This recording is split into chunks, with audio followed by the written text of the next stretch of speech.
Shalom, brothers and sisters. Let's go.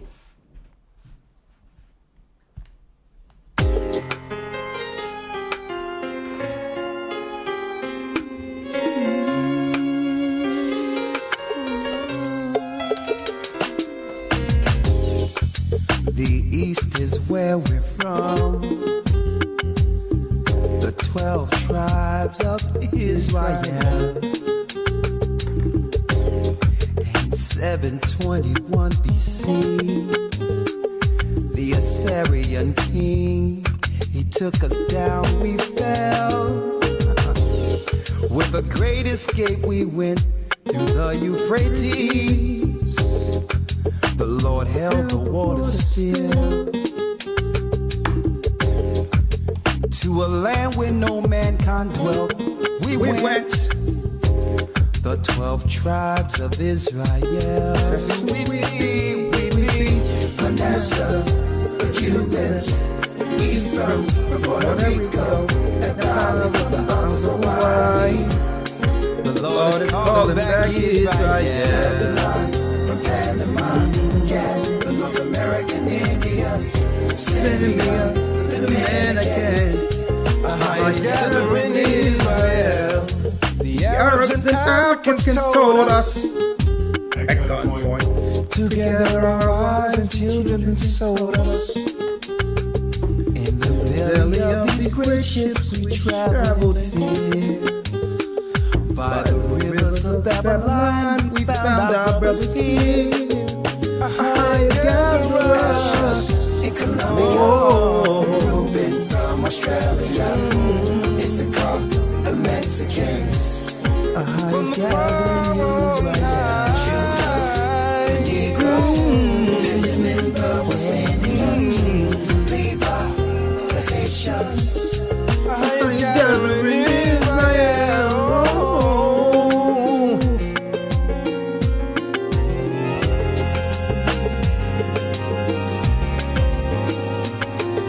Come on. All right.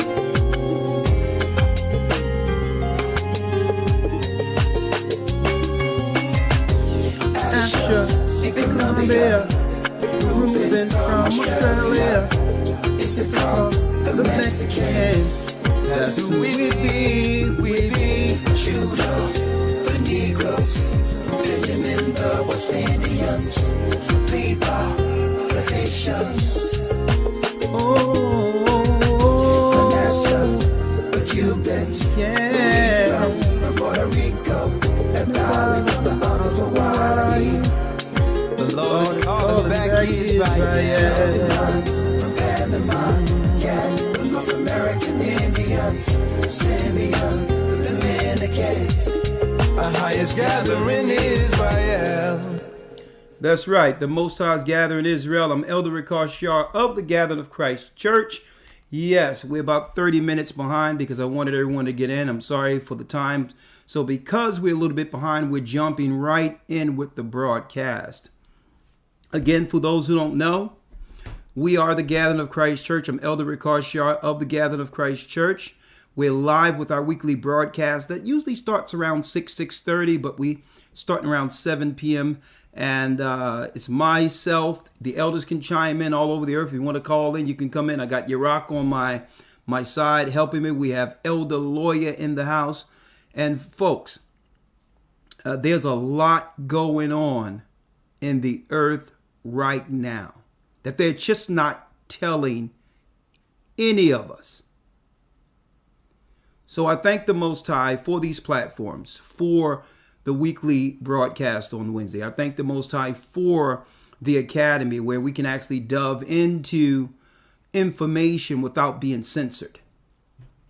To do what? To reveal the truth to our people. And the truth is, the enemy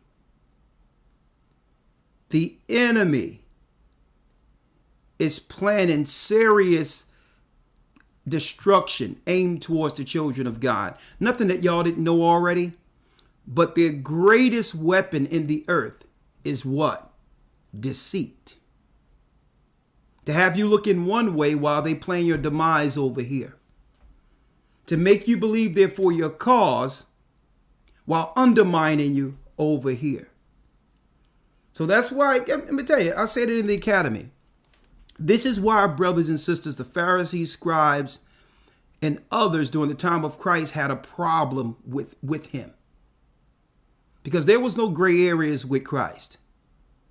He was about truth, shining truth on darkness, and showing brothers and sisters at that time exactly what was going on and what our people were up against.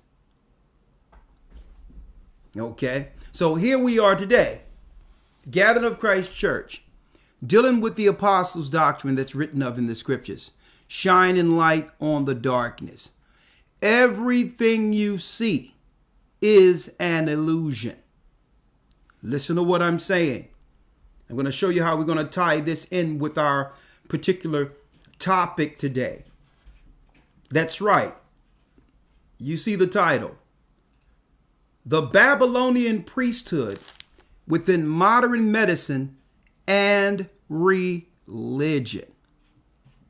We're going there today because a lot of you believe that all this, what we're dealing with under this so-called virus, the healthcare system and all these things, you think all things are relative. It's just coincidental that a system was set up in the free world that could actually give us what you would call advanced medicine. Not realizing that our hospitals and doctors, that our hospitals, institutions, as well as our religious institutions, folks, are religious institutions, industrialized from ancient Babylon. Okay, they just cleaned them up a little bit. But when you do the research, the doctors, the hospitals, that's a priesthood. They made us believe that this was just science and people just studied anatomy and all these things to help people. No.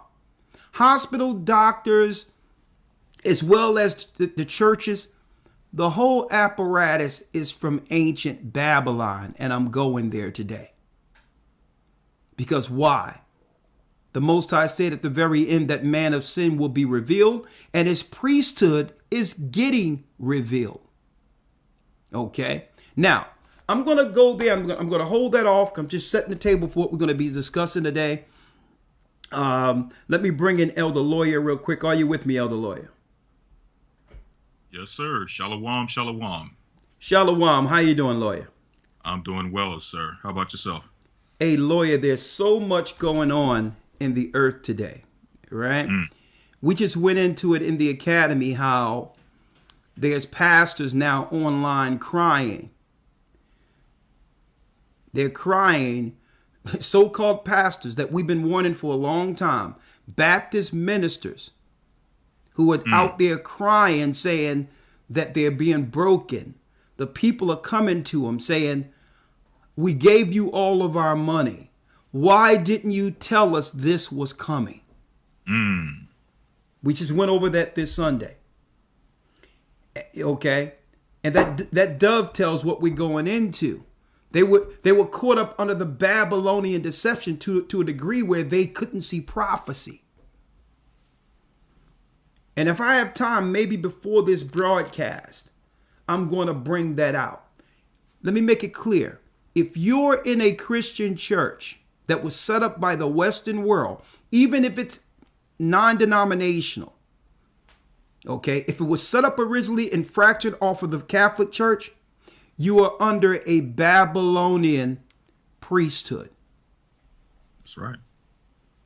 And that's the reason why when things come according to prophecy, these so-called pastors are without answers.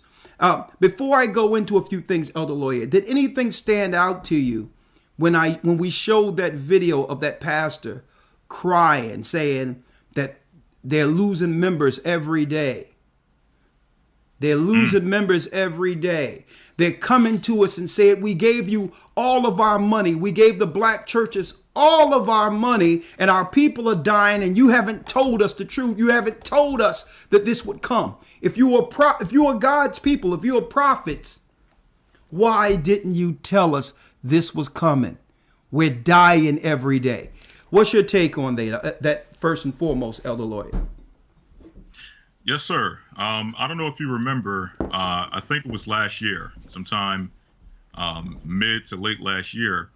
We actually did a lesson in Philadelphia in a church, which at one point was I guess you would call it strictly a Christian church, which followed traditional Christian teachings and values and things of that nature. I believe the guy who is over the church, Bishop Johnson, I believe his name is. Sorry if I didn't get his name right, but we went to his church and we actually did a lesson. And that lesson, if you go back and watch it, it's startling, for lack of a better term, because it really touches on a lot of the things that the brother was crying out about in that video. And we were giving warning to the Christian churches, letting them know that a time would come of prophecy in which the old tune and the old act, the old song and dance would no longer work. Only the truth, at some point, only the truth is going to stand, and the world is going to bear witness to the truth and what it is. And those churches, the way they've been running, the way they've been operating, no longer will they be able to hold and bring in the young people. I believe at some point, even in that video, he stated that the younger people, they're not coming into the churches. They're losing the young members, and they don't have a new generation of churches. So that for me really stood out in the fact that we went into that just last year, dealing with where churches need to correct their doctrine, where they need to change, or else. And I think that else is happening before our eyes. I mean, hey, you've said a mouthful, because that or else is happening. It's been happening for a long time. Okay. Now, I may be able to play that video a little later, but I just want to touch on a few things before I go into that.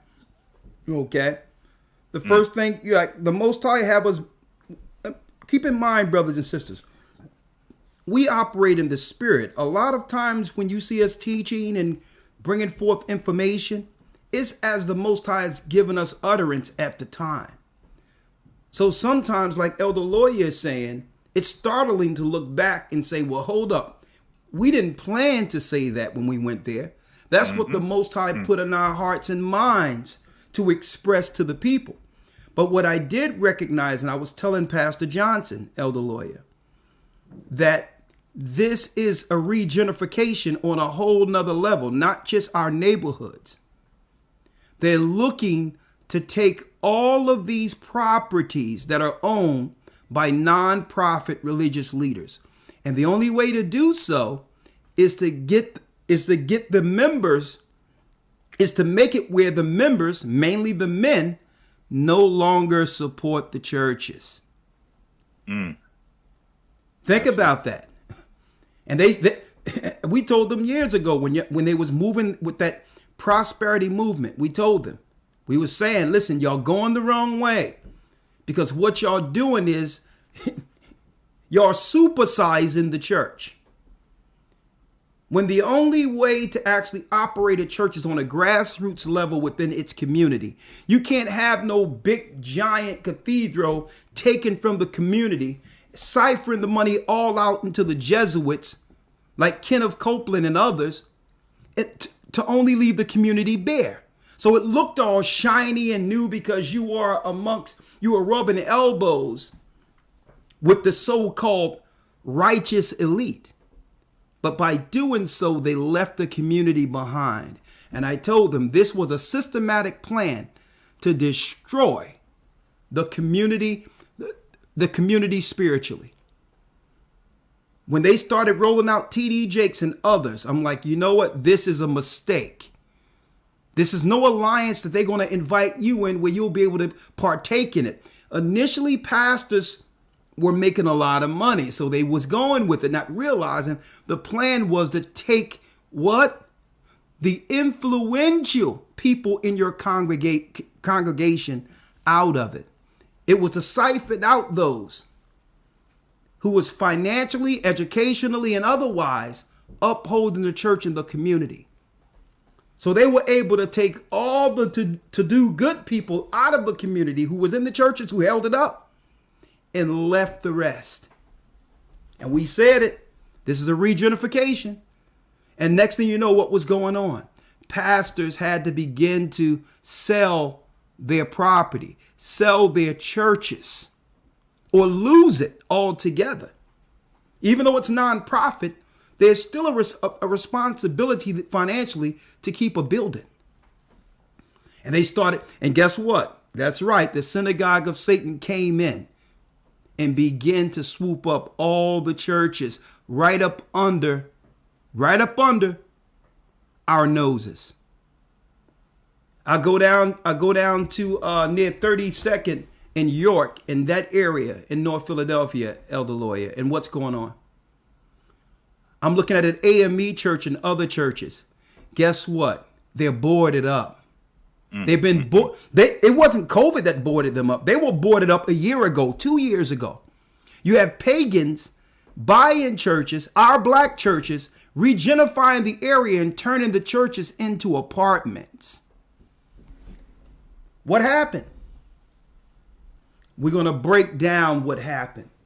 Our people brought into the Babylonian system hook, line, and sinker, not realizing that eventually the Most High would begin to destroy the idols and the mindset and the ideology in this earth by awakening his people. That's what this is all about.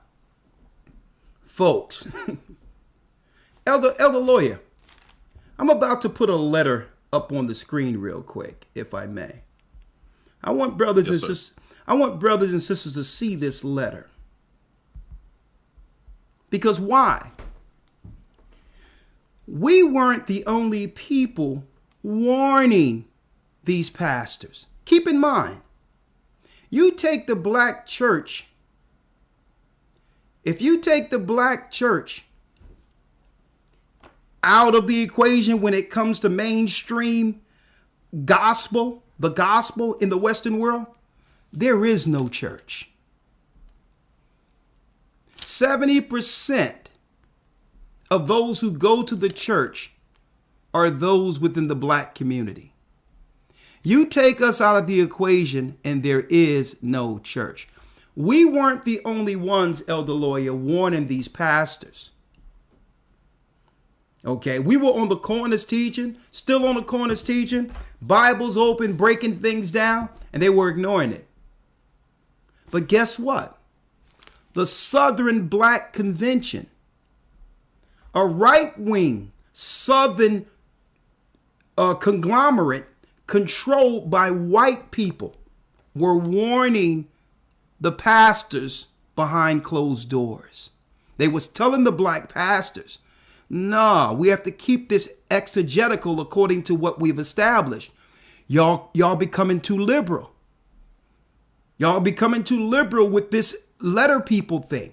This LBGT, trans. Y'all becoming too liberal.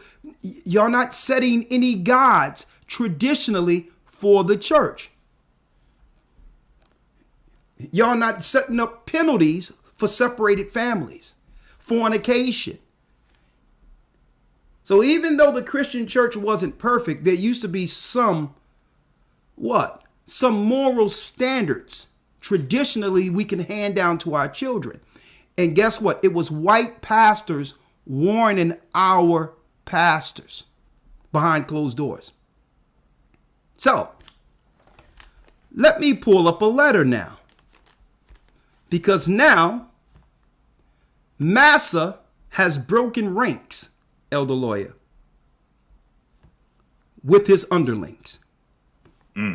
He have broken ranks. What do we mean by that? I need y'all to look here. Folks, I'm going to go there in a second. Louisville pastor receives racist letter from same person who sent one to Arlington pastor. So this pastor right here, by the name of Pastor Dwight McKissick, revealed a racist letter from the Southern Black Convention. I'm going to read this letter this evening, folks, because he thinks he's making a stand for right by exposing this letter. When the only person he's exposing, this black pastor here, is himself. Is himself. That's right.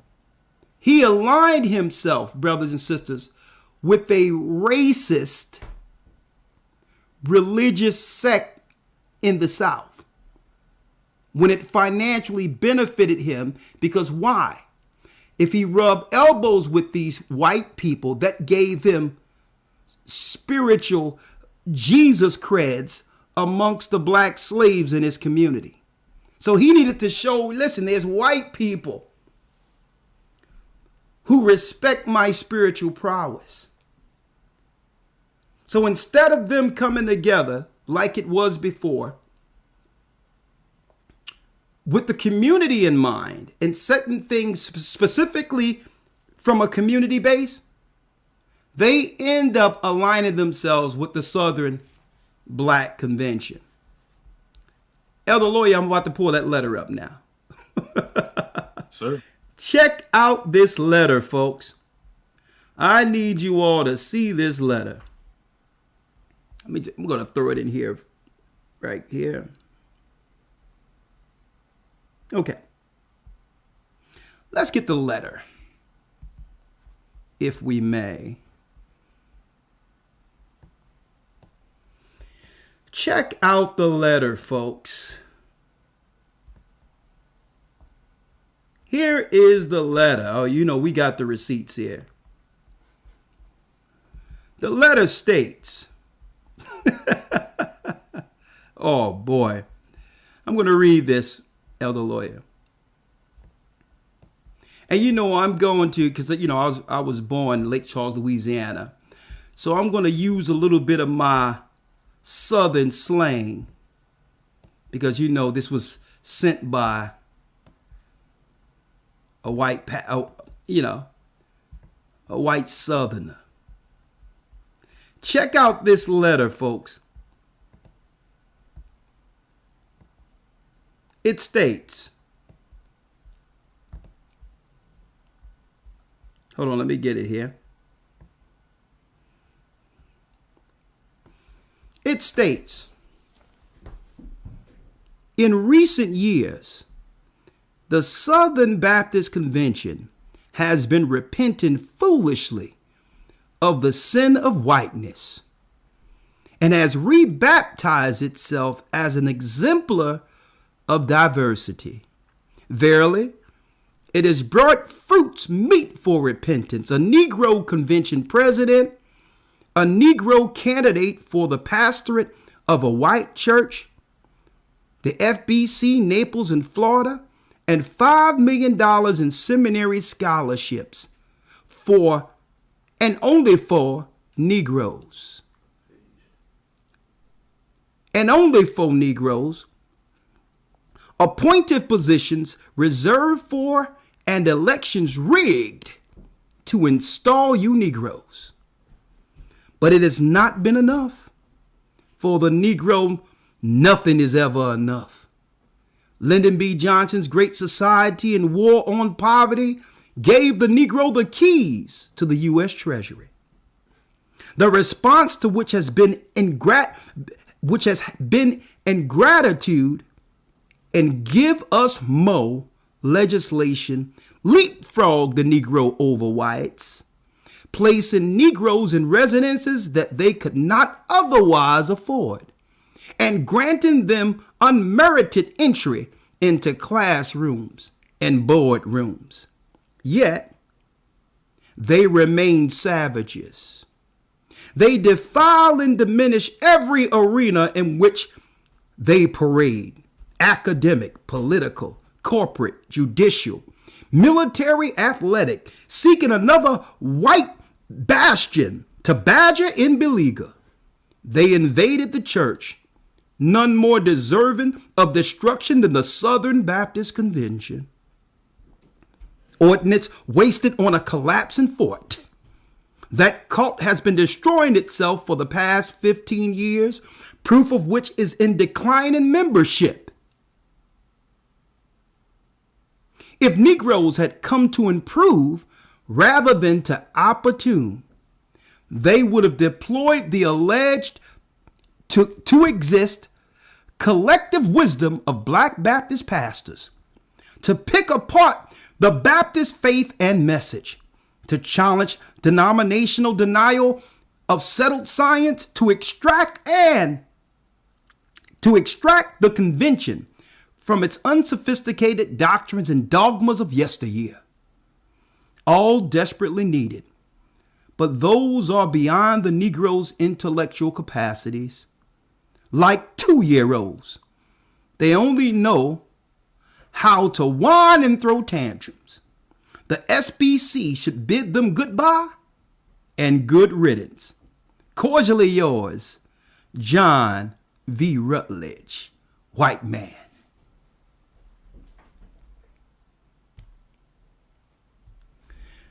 Lawyer, what do you think about that letter?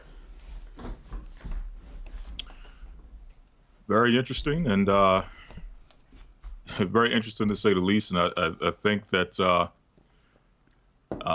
me personally, I think this guy's comfortability and some of the things that he is stating in this letter shows that this is probably not the first time he expressed these views.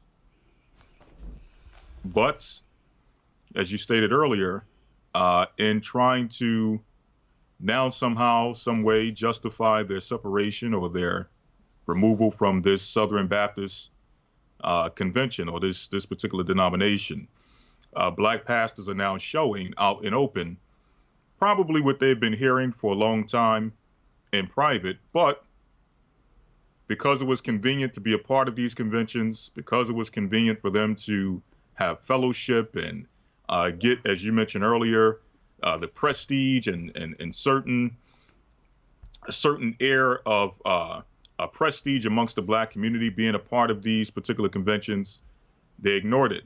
And I think they showed that, if you remember the movie, The Vernon John Story, where the Black pastors would have to go to the white sheriff in order to get confirmation or to get basically permission on what to teach every single Sunday.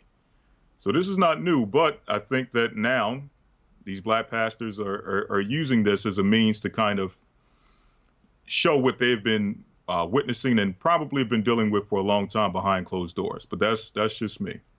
Now, one of the reasons why this letter was in response to a conversation that was being had for years between the Black and white caucus, if you will, of the Southern Baptist Convention on critical race theory. You had these Black pastors right after, on the back of Donald Trump, Black Lives Matter, who was coming into the convention saying that they need to now adopt, well, believe it or not, it was the white pastors who came together and rejected critical race theory, saying, you teach what we want you to teach according to race. What the Black pastors were trying to do, lawyer, they was trying to have it where there was some, what you would call, equitable mentions that have been for years shunned by the Southern Baptist exegesis, right? White people are just saying, listen, we're not even dealing with color. What we're dealing with is, because why do we have to deal with color? We're in charge, boy. So we don't have to deal with color here. If the Black people come to you with color, you tell them there's no difference between a Jew and a Greek. That's our exegesis, and you have already taken the bribe. So don't come up here trying to make it where we have to teach about color now. Mm-hmm. Because if we change our exegetical stand, what you're saying is we have to teach our white folk about you Black folk. It's one thing if you privately say what you want to say amongst your people, but it's another thing trying to change the books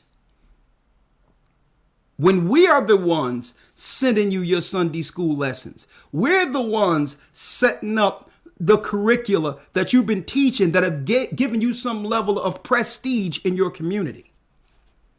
And at the same time, we was telling you and not only that, with this with this the critical race theory, Elder Lawyer, it's also acceptance of the LBGT letter people, that they also have a place in which if you're going to teach the Bible, you have to lay, you can't change the Bible, but you have to really deal with it from a politically correct standpoint, where the things that shine a negative light on LGBTQ cannot be taught. And, them white Southern Baptists said, what? How dare you, Negro? I made you. And not only that, this is what they're saying. On top of that, you have lost your membership, boy. You no longer have collateral with us. It wasn't you that we were after. We were after your constituencies, the people you had influenced over. But now we have them now. The mega churches done took all your members. We don't need you, boy. How dare you press upon us? And everything that I'm talking about right now, Elder Lawyer, is Bible prophecy. They were warned, and we're going in. Now, I'm going to handle that. That's one piece I want to talk about as a pastors. But another thing I wanted to talk about, Elder Lawyer, get Job 13:8.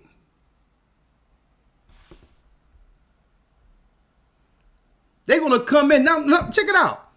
They're coming in saying that, well, y'all need to start accepting more black type theology. We're losing our members and all this, and it seemed like that old white way of doing things isn't working for our community anymore. So sideways, who are they talking about?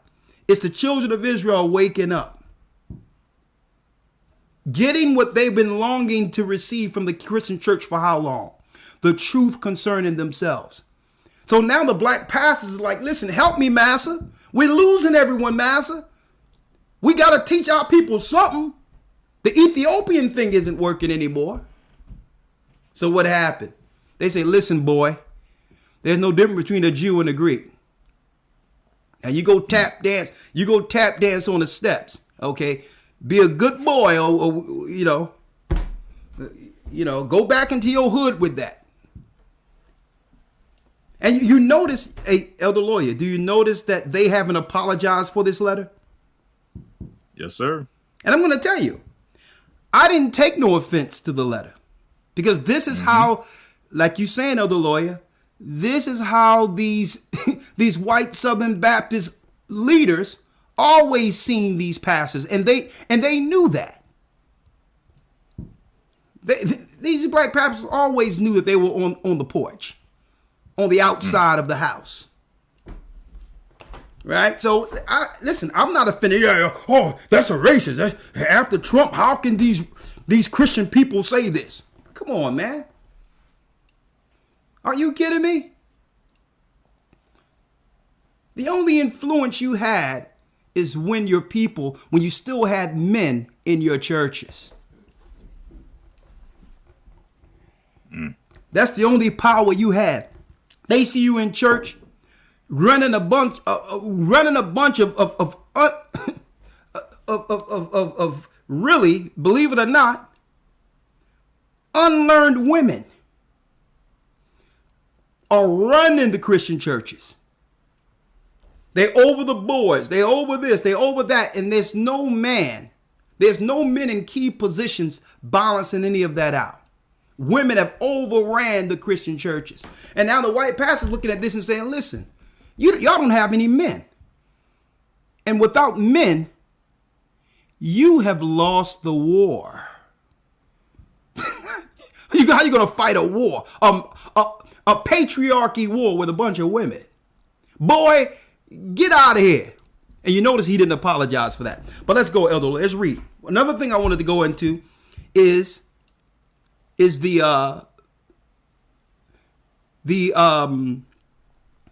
healthcare side of things, the whole Babylonian priesthood on either side, the priesthood, and that's right, the pharmakeia or sorcery side of Babylon. We're going to be just dealing with the Christian church in particular tonight. That's right. It's a Babylonian priesthood that's within modern medicine and religion. Elder Lawyer, let's go to Job 13:8. Let's go. Verse 4. Come on now. Let's hit that like button. Hit that like button to get some more people up in here. Let's go. Yes, sir. You want me to start at verse 4? Yeah. Ye are forgers of lies. Let's go. Job chapter 13, verse 4. But ye are forgers of lies. Ye are what?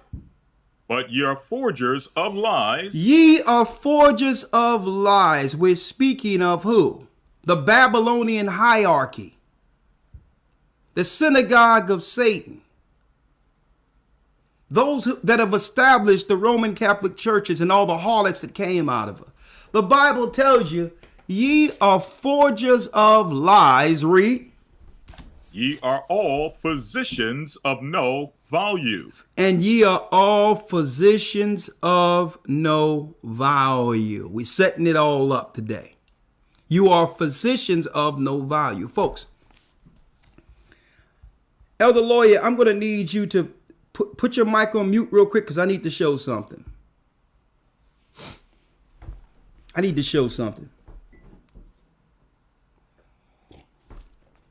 Folks, the whole year you have been lied to. The whole 2020 was one big lie. And the Bible says you shall what?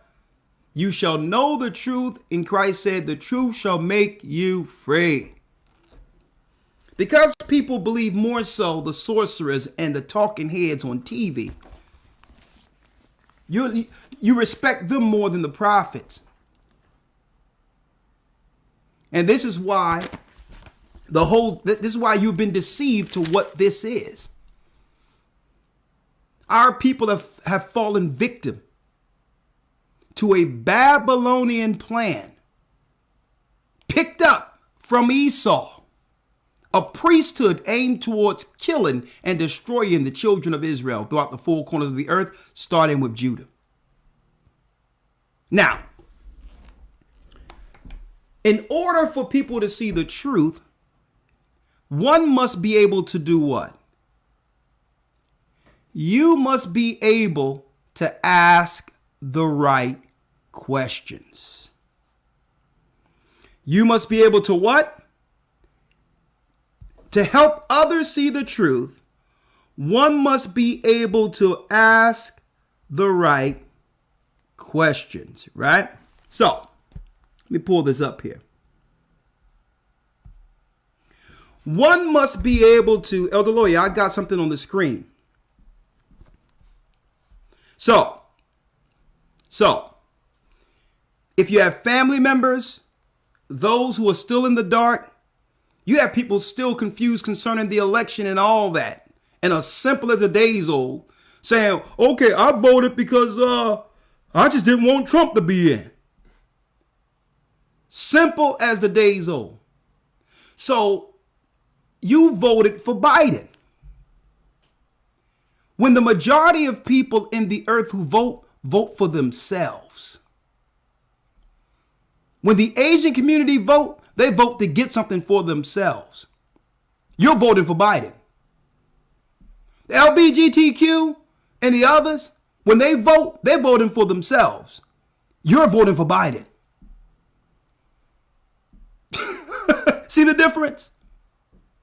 So you're still saying, oh, hold up. What choice do we got? Trump. Trump is a racist. Listen to me clearly. The whole system is racist.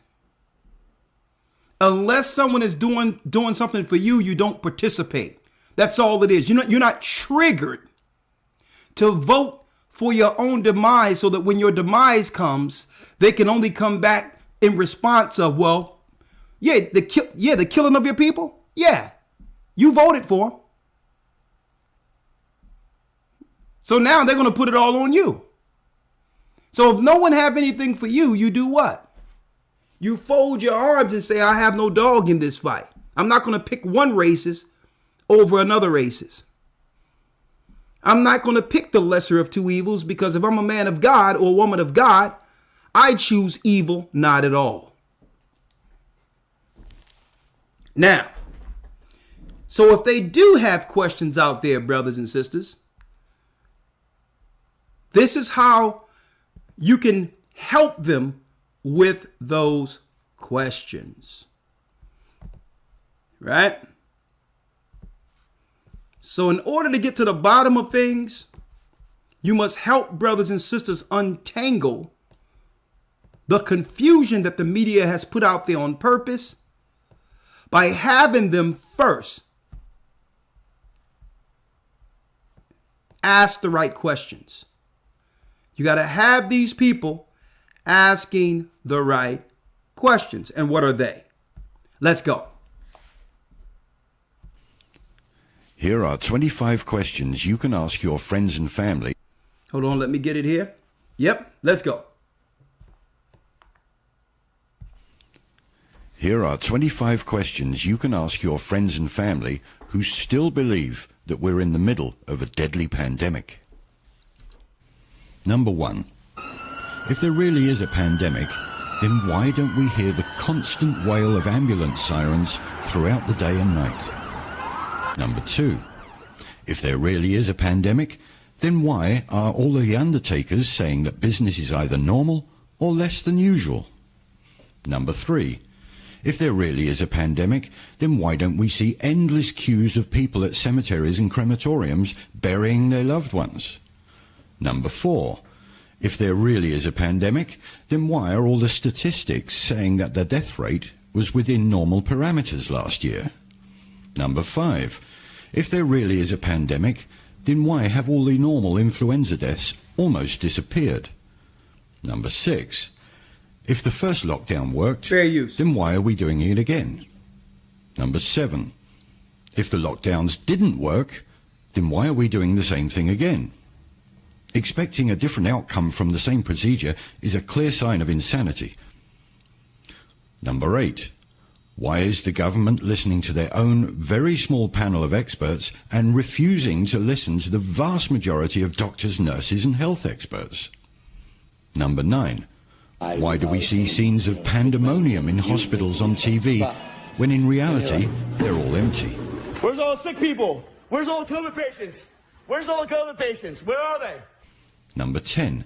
If there really is a pandemic, then why are there thousands of nurses out of work? Number 11.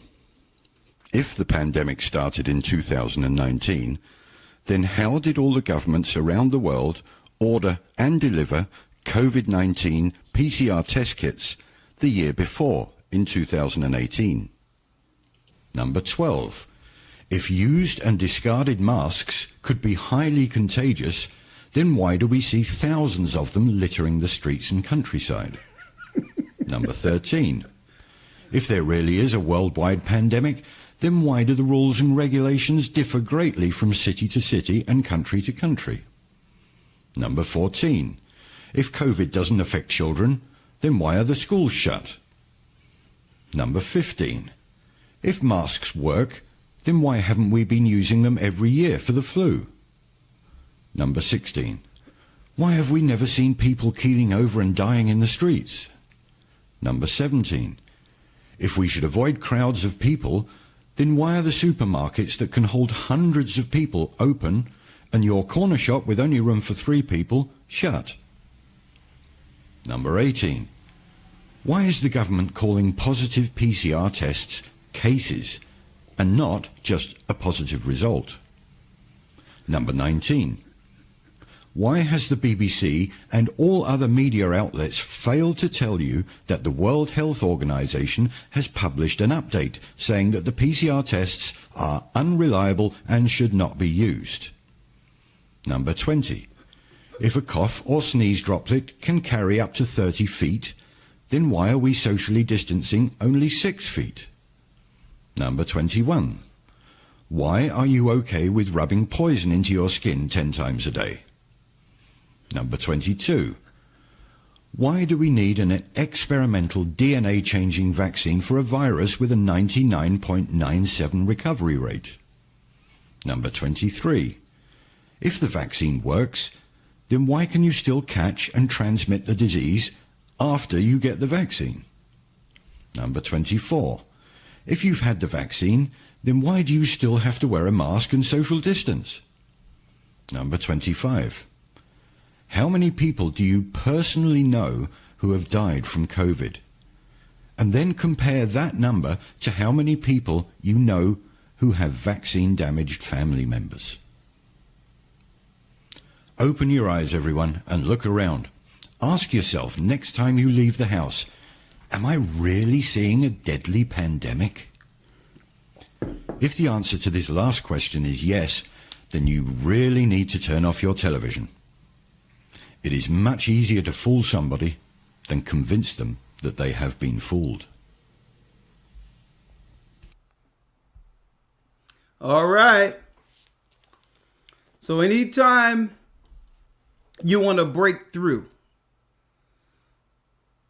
if your family members will allow you to present that video, present the video and ask them to ask these questions.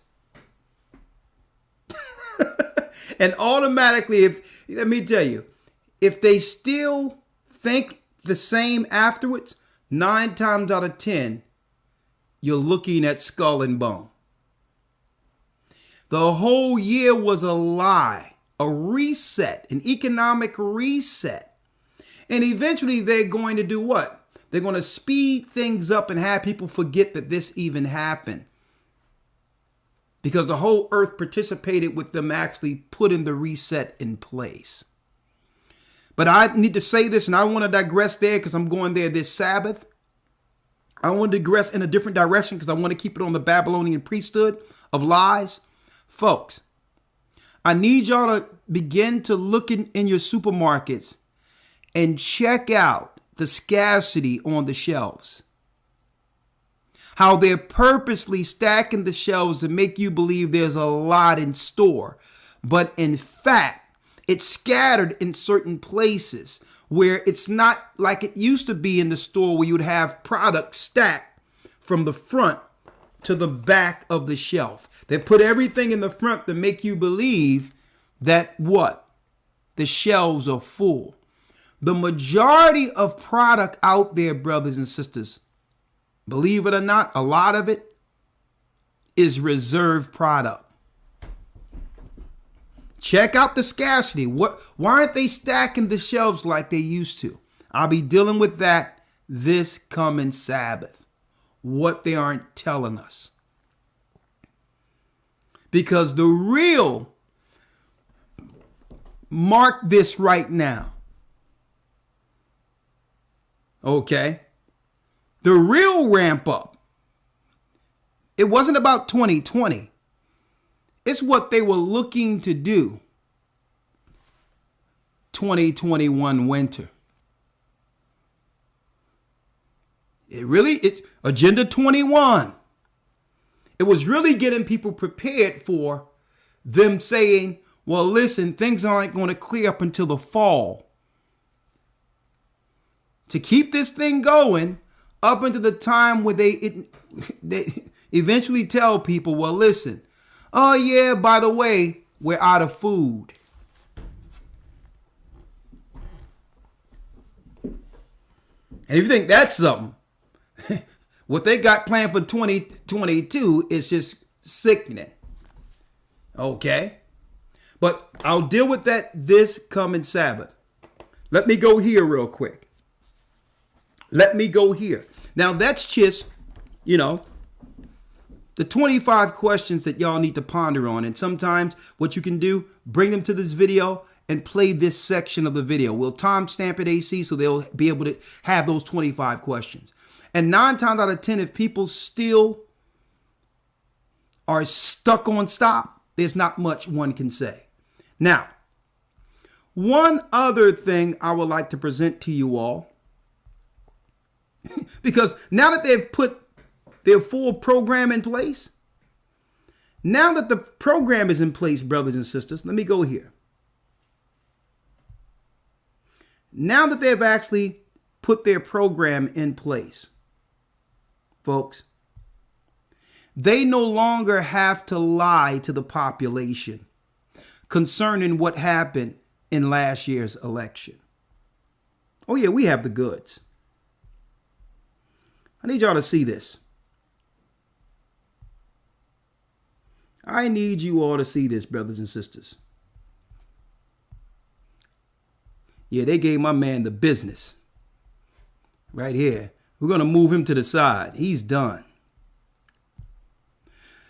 Time magazine, a respected journalistic apparatus. Okay? Time magazine. The Secret Politics 2020, the secret history of the shadow campaign that saved the 2020 election. Listen to what folks, we look at everything because we understand prophecy is in the politics. You have to see what the earth is doing politically to understand the prophecies and know how they're unfolding. Let me go straight in. The secret history of the shadow campaign that saved the 2020 election. Let me blow it up here.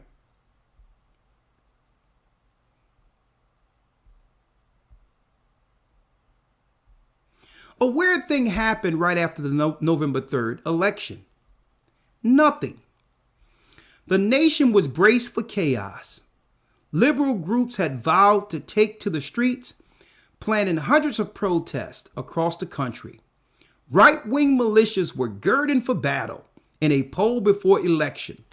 75% of Americans voiced concern about violence. Now, that was all media, folks.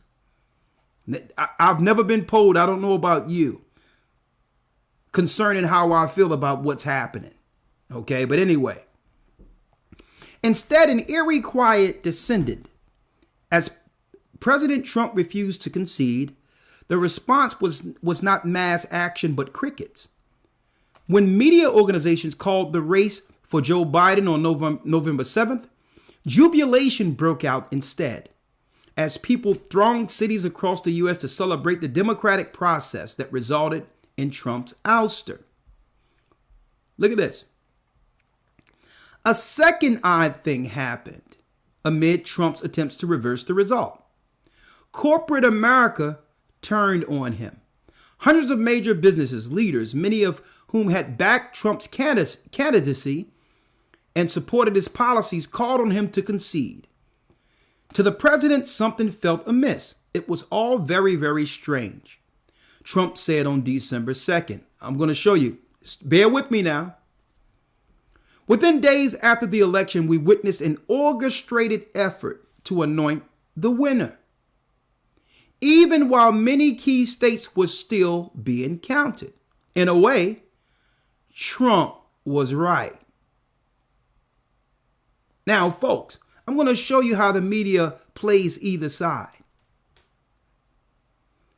The media was on Biden's side all the way up until the time of the Electoral College giving him the presidency, right? It was all black people going crazy before the election. And then the pendulum swung where, okay, we've already got the black people enraged. Okay, it's white time. Let's work on the white enragement now. Let's get them incinerated like the black people were a few months back. Right? So no soon as the election happened, the inauguration and all that, you got this thing all staged where they're taking pictures in Pelosi's office and they're storming the Capitol. And now the media, who was for Biden, is saying that Trump was right. Incinerating the white voters now. Check it out. Nation against nation. So that same media who was against Trump the whole time is now for Trump, stoking the white racist within the United States. This is calculating. And the reason why I'm putting this out, brothers and sisters, either side shouldn't react to the media who's stoking the flames for a race war. Black people should react to what they're doing, and white people should react to it. Now listen to this clear. In a way, Trump was right. There was a conspiracy unfolding behind the scenes. Oh, why didn't they tell us this a few months ago? One that both curtailed the protest and coordinated the resistance from CEOs. Both surprises were the result of an informal alliance between left-wing activists and business titans. Hold up. What does businesses have to do with influencing a free and fair election? What are they telling us here? The pact was formalized in a terse, little noticed joint statement of the U.S. Chamber of Commerce and AFL-CIO published on Election Day. Both sides would come to see it as sort of an implicit bargain inspired by the summer's massive, sometimes destructive racial justice protests, in which the forces of labor came together with the forces of capital to keep the peace and oppose Trump's assault on democracy. The handshake between businesses and labor was just one component of a vast cross-partisan campaign to protect the election, an extraordinary shadow effort dedicated not to winning the vote, but to ensuring it would be free and fair, credible, and uncorrupted. Let's see. For more than a year, a loosely organized coalition of operatives scrambled to shore up America's institutions as they came under simultaneous attack from a remorseless pandemic and an autocratically inclined president. Though much of this activity took place on the left, it was separate from the Biden campaign and crossed ideological lines, with crucial contributions of nonpartisan and conservative actors.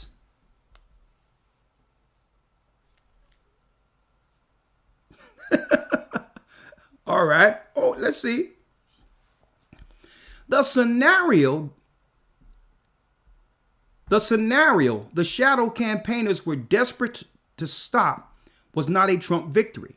It was an election of calamitous that no result could be discerned at all. Failure of the central act of democratic self-governance that has been a hallmark of America since its founding. Their work touched every aspect of the election. They got states to change voting systems. They did what? They changed voting systems. They changed voting systems and laws this year, helped secure hundreds of millions in public and private funding.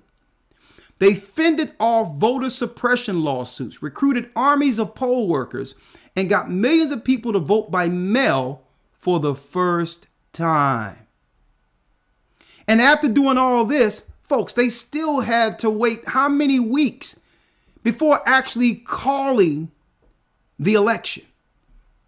That means if there wasn't no mail-in ballots, if they didn't go through all these things, obviously what they're showing is that Biden would have lost in a landslide. They went through all this and still they had to wait weeks to call the election for him. Listen to this. It says, they fended off voter suppression lawsuits, recruited armies of poll voters, and got millions of people to vote by mail for the first time. They successfully pressured social media companies to take a harder line against this disinformation and use data-driven strategies to fight viral smears. They executed national public awareness campaigns that helped Americans understand how the vote count would unfold over days or weeks, preventing Trump's conspiracy theories and false claims of victory from getting more traction. After Election Day, they monitored every pressure point to ensure that Trump could not overturn the result. The untold story of the election is that thousands of people of both parties who accomplished the triumph of American democracy at its very foundation, says Norm Eisen, a prominent lawyer and former Obama administration official who recruited Republicans and Democrats to the board of the Voter Protection Program, right? Now, on and on and on and on, when you read this, brothers and sisters, it's saying, in a nutshell, that this election and its outcome was engineered well before 2020 for a decided outcome, okay? With businesses affecting the election, they're admitting that, and that they had to create a circumstance where people wouldn't be able to go out to actually vote to get their intended outcome. Right? Now,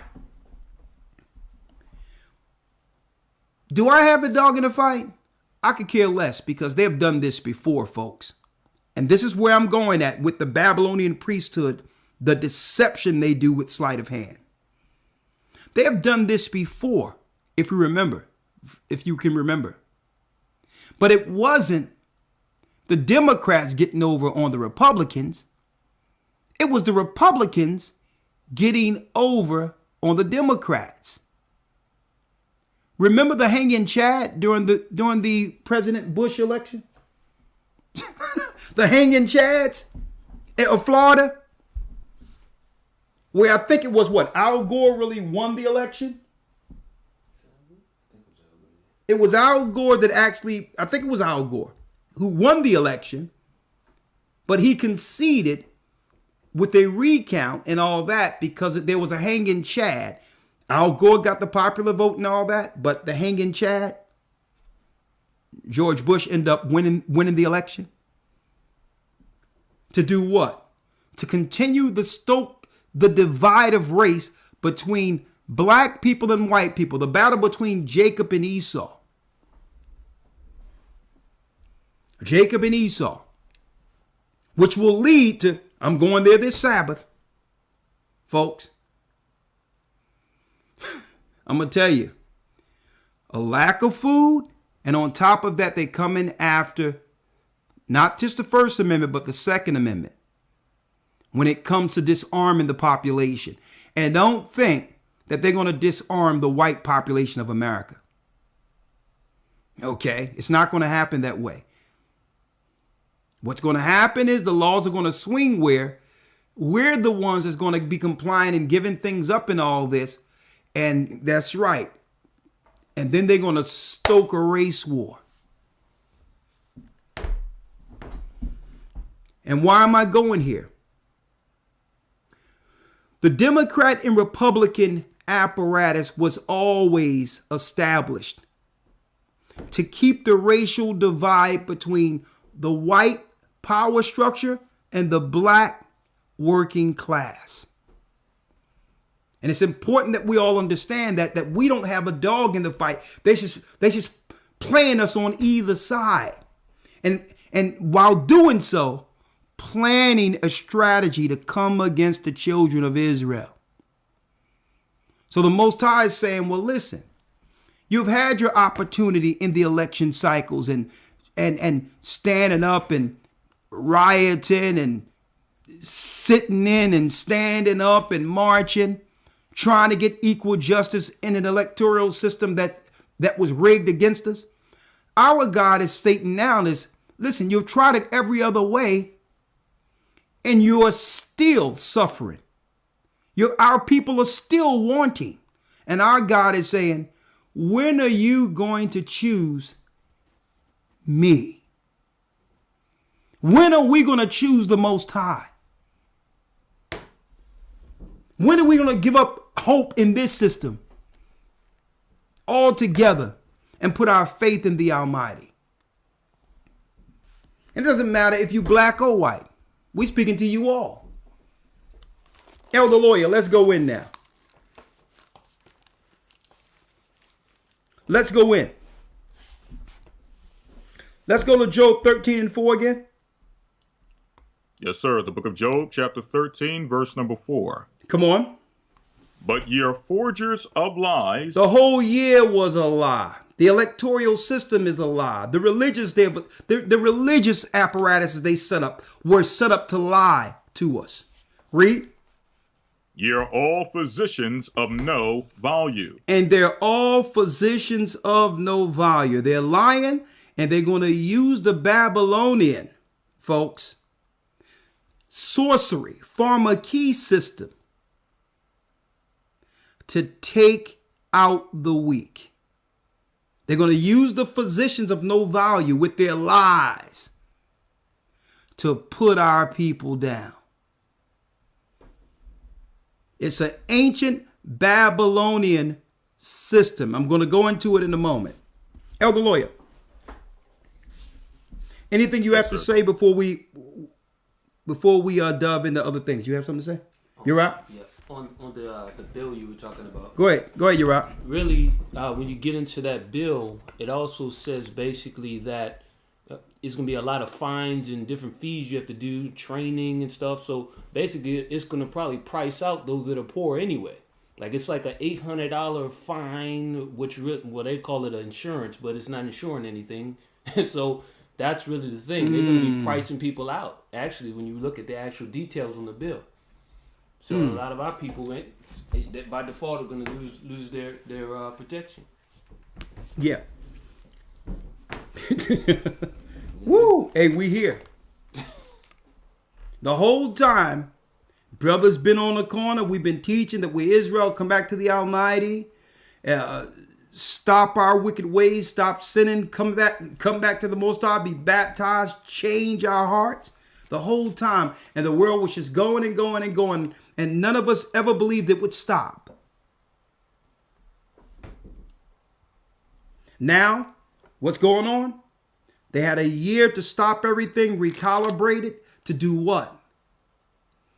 To have total separation, to have the biggest race divide since this country, since the inception of this country. Since they brought slaves over here, I've never seen it more incinerated. Racial tensions on either side, so that they can cause a serious cataclysm of biblical proportions, race against race, here in America.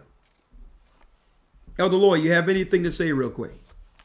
I was going to say on that article, it's deep that they're bringing that information out. And, yeah, if you and I were to state such information or put that out there, they would say that we're crazy conspiracy theorists. We must be Trump supporters. We must be down with QAnon or, some type of quirky idea, as if they're not bringing this information out and admitting. And no, listen, everyone with any level of common sense know that there was some weird situations going on with the election. You and I can't mention that, but Time Magazine, they can come out and mention it in a roundabout way and put it out there and show the shadow, what do they call it? The shadow connections behind the election and so on and so forth. So it's just crazy. As the Bible says, they are forgers of lies. Forgers of lies. Speaking of their lies, and guess what? You have to realize the powers that be that's in control, it doesn't matter where they lie.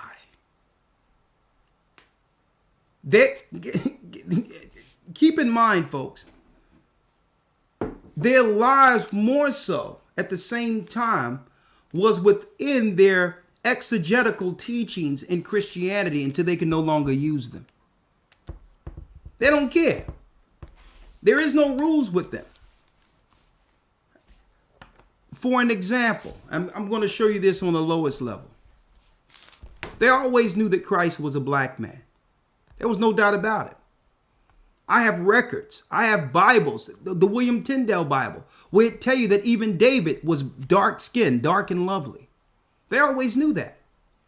But they was going to keep the white lie of Caesar Borgia as long as they could use it. They knew that wasn't Christ. But when it no longer had the psychological effect on us, they were like, well, okay, Can't use this lie no more. All right, let's go on to the next. I'm going to tell you, folks, there's no moral code outside of power for them. Mm-hmm. There's nothing outside of power. They don't care about the truth as long as they're in charge. Okay? So that's just on the lowest level. But folks, there's something way deeper here. Elder Lawyer, let's go to Isaiah, where it says, make bare the leg. Yes, sir. I need to go there, right? Because what's going on here? There's a thing they have amongst themselves, which is lesser magic, which is okay. In their lesser magic, folks, they must tell you the truth. Now, whether or not you receive it or you're too ignorant to understand it, that's on you.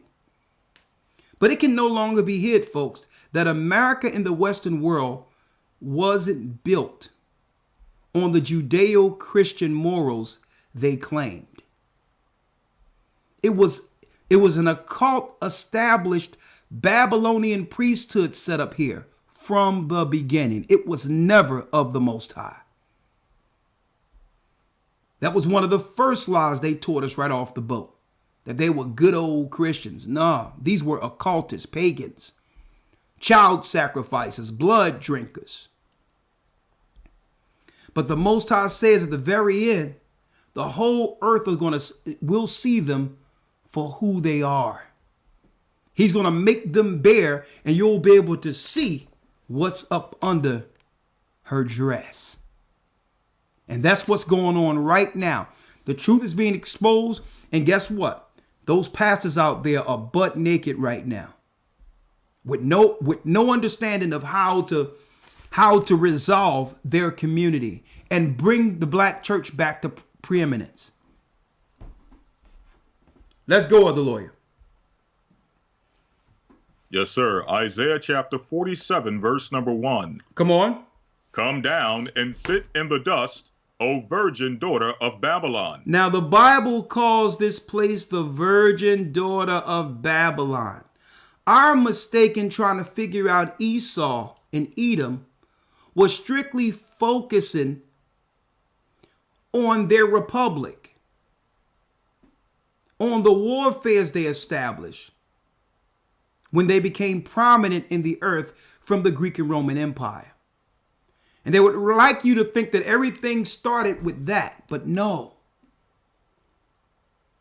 She's the virgin daughter of Babylon, which means her whole system, from nuts to bolts, is Babylonian at the core. And when you begin to unravel it, you can then overcome the sorcery of her. She'd been hiding this for a long time. The Christian church have hid their Babylonian origin. Even in Judaism, they hide their Babylonian origin. Why? Because that's the crux, that's the core of their magic. Once you understand their ancient rituals and what they did and how they established things, you can now do what? You can steer your family away from their sorcery and imposition against you. But you don't know what it is. So the Bible says what? Read it again. Isaiah 47, verse 1. Come down and sit in the dust, O virgin daughter of Babylon. Come on.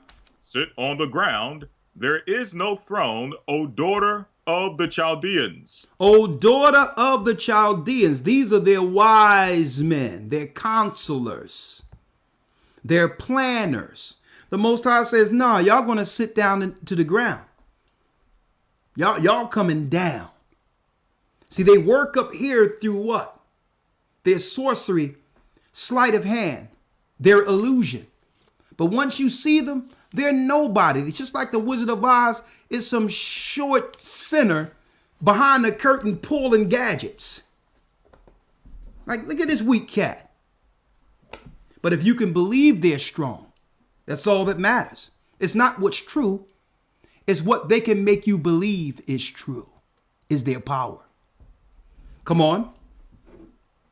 For thou shalt no more be called tender and delicate. Come on. Verse 2. Take the millstones and grind mill, uncover thy locks, make bare the thigh, or make bare the leg, uncover the thigh, pass over the rivers. Pass over the rivers, read. Thy nakedness shall be uncovered, yea. See thy that? Shame. Now, how is the Most High uncovering Babylon? How is he exposing Babylon? Read it again. Thy nakedness shall be uncovered, yea, thy shame shall be seen. I will take vengeance, and I will not meet thee as a man. And I will not meet you as a man. You know what's exposing and making her bare? This. The truth. Truth. Because 80% of her warfare is psychology. 80% of her warfare is to keep you under her illusions.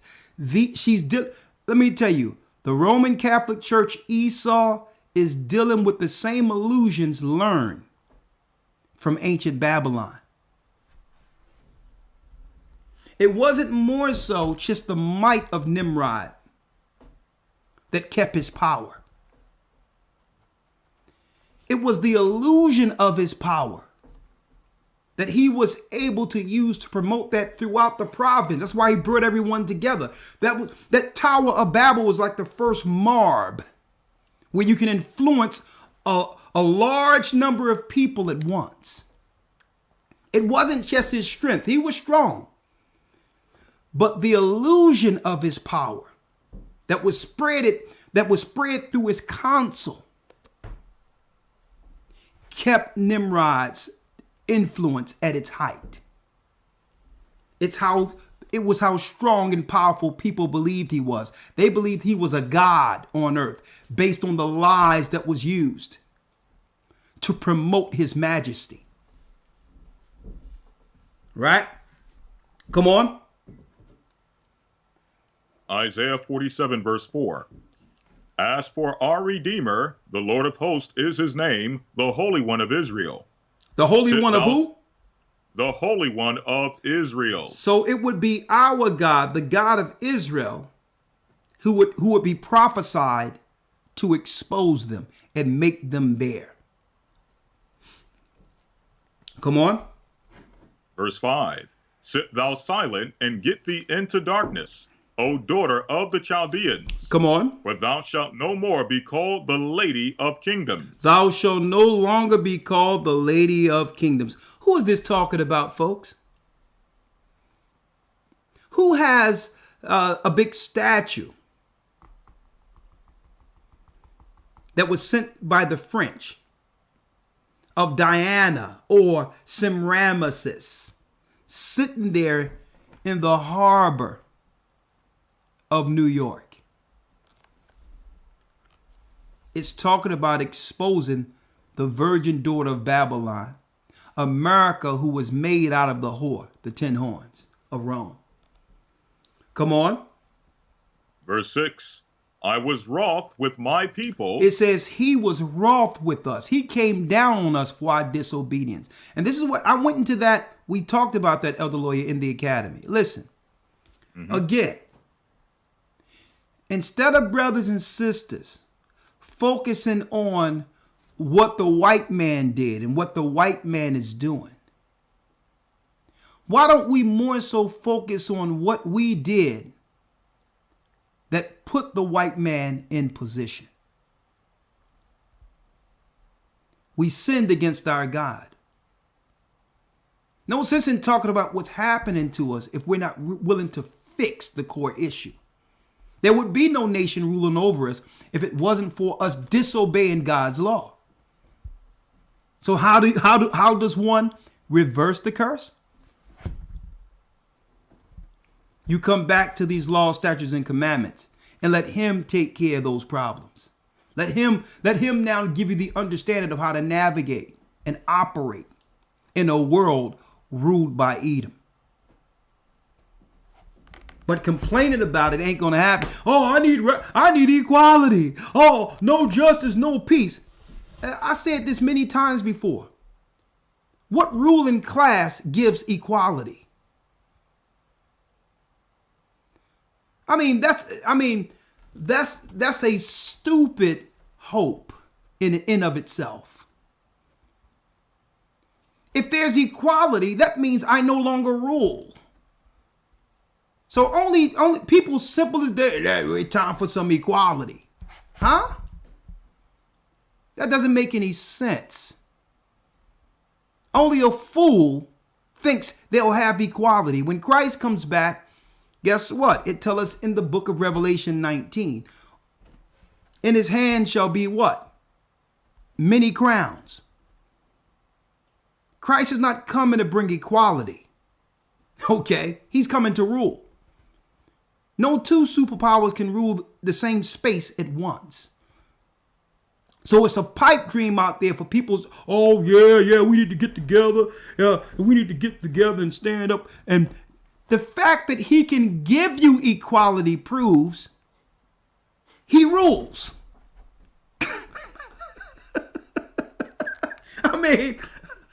Okay, I got full power. This is power right here. And you're asking me for half of this. That's a stupid pipe dream. And this is what they were able to sell in the Christian churches. We're going to sit in, we're going to stand up, we're going to sing, we're going to march, and we're going to get equality. It was like, no, you're not getting equality. That's right. Just like Martin Luther King, I fear that I've actually marched my people into a burning building. Because with that equality, they said, no, what you're doing is giving me access to your children for sacrifice. That's what you're doing. You are better off segregated on the other side of the tracks because you don't know what we do over here. That's a stupid pipe dream. There's nothing, there was never a time in the earth where there was equality. When a nation rules, he rules. That's power. And it's only the simple running around saying, I'm getting equality. And then, the LBGT say, I need a little bit of equality too. What equality? That little piece of pie you used to get? I'm going to get some of that. Because white people the white power structure isn't going to the LBGTQ, what belongs to them. So they're going to give everybody a little bit of equality. Okay? Here's the crumbs from the master tables. Now you Chinese, you immigrants, you gays, you trans, you all fight for those crumbs. Okay? That's your equality. Okay? Let's finish going on. Come on. Yes, sir. Isaiah 47, verse 6. I was wroth with my people. I was wroth with my people. I have polluted mine inheritance and given them into thine hand. Thou didst show them no mercy. And thou didst show them no mercy. They showed us no mercy. Read. Upon the ancient thou hast very heavily laid thy yoke. Come on. Thou saidest, I shall be a lady forever. Yep. So that thou didst not lay these things to heart. Thou did not lay these things to heart. Come on.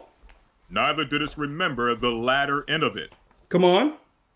Therefore hear now this, thou that art given to pleasures, that dwellest carelessly, that sayest in thine heart, I am, and none else beside me. I shall not sit as a widow, neither shall I know the loss of children. You cannot make this up. You cannot. Read that part again, Eloy. Yes, sir. Verse number 8. Therefore hear now this, thou that art given to pleasures, that dwellest carelessly, that sayest in thine heart, I am, and none else beside me. I shall sit as a widow, neither shall I know the loss of children. Okay, because she thought that she was teaching for years that, there's no superpower that can ever overcome the military might of America. Yeah, that's it. That's if America was set up to defend itself. But no, what you do is you create war all over the earth to do what? To dilute the domestic military, the military that would normally protect your homeland. What you do is you just send your young men and women all throughout the earth while every other country build their army within their borders. This is how you weaken a country. While China is building their army, you don't see them talking about having someone over here and Chinese over here. No. They don't deal like that. The only place they're scattered is economically. This is how they infiltrated and laying a womb up under the Western world. But when it comes to physical strength, every country builds for the defense of their country. But when you begin to spread the military and to spread your people all over the earth, it weakens your home defense. And that was done on purpose. That was done on purpose, folks. Come on. Verse Finish reading, 9. Elder Lloyd. Yes, sir. Verse 9. But these two things shall come to thee in a moment, in one day. Come on. The loss of children and widowhood, they shall come upon thee in their perfection for the multitude of thy sorceries. For what? And for the abundance of thine enchantments. Hold up. This is the piece I wanted to bring out, Elder Lawyer. They're going to do what? They shall come upon thee in their perfection for the multitude of thy sorceries and for the great abundance of thine enchantments. So the Most High says he's going to send a judgment for what? Your sorcery and your enchantments. Folks, sorcery is pharmakeia. It comes from pharmakeia. Usually a sorcerer used what? Potions. It used to be poisons. Now it's pharmaceuticals.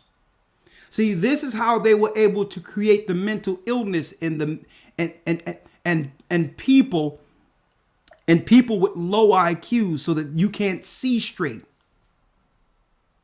Only to be used as what? Useless eaters, servants. They use pharmakeia to affect the brain. Sorcery, medication and all that to break down the body so that we would stay continually subservient. If it wasn't for their sorcery, brothers and sisters, they would have nothing. For the what? I got to show this. For, it says, for thou hast trusted in thy wickedness, thou hast said, none seeth me. And he say, and it says, they say what? Read that again. I got to send something, Elder Lawyer. Go ahead. Yes, sir. I'll start back in verse 9. But these two things shall come to thee in a moment, in one day. The loss of children and widowhood, they shall come upon thee in their perfection for the multitude of thy sorceries and for the great abundance of thine enchantments. Go ahead. Verse 10. For thou hast trusted in thy wickedness. Thou hast said, none seeth me. Thy wisdom and thy knowledge, it hath perverted thee. And thou hast said in thine heart, I am, and none else beside me. Read on. Verse 11. Therefore shall evil come upon thee, and thou shalt not know from whence it riseth. And mischief shall fall upon thee, thou shalt not be able to put it off. And desolation shall come upon thee suddenly, which thou shalt not know. Stand now with thine enchantments, and with the multitude of thy sorceries, wherein thou hast labored from thy youth. From thy what? From thine what? It says, stand now with thine enchantments, and with the multitude of thy sorceries, wherein thou hast labored from thy youth. Wherein thou hast labored from thy youth. From the time they hit the shores. Everything they established was the Babylonian sorcery system. That's the only way they can keep what? The generational curses or the generational power over the people. They had to set up a Babylonian construct to keep our people continually confused to what this is. See? So how did they fool us? They made us believe that America was built on Christian values, that this was a land that Europeans came to this land to seek the freedom to serve Christ and serve good old God that they couldn't serve in their homeland. That was a lie, folks. The people that set up this country were from the Hellfire Club of England, France, the Illuminati, the Rothschilds. These were Satanists. They duped us into believing that these were just good old people who just needed an opportunity to freely worship as they wish, as if they couldn't do the paganism in their country they're doing here.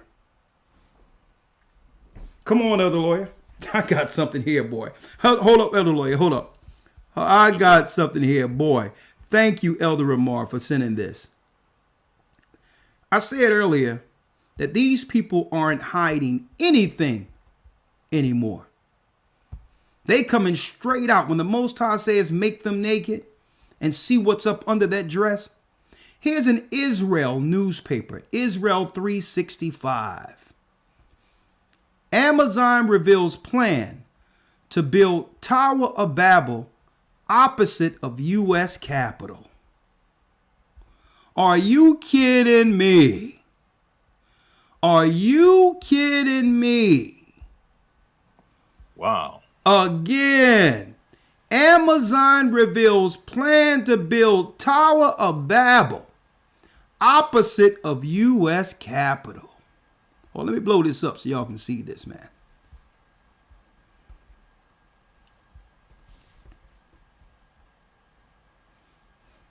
Okay, let me blow this up. Look at this here. They're not even hiding it anymore.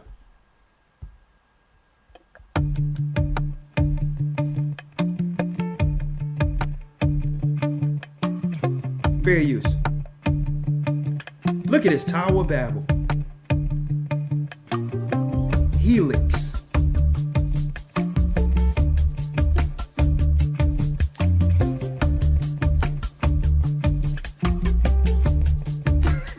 They're not hiding anything anymore.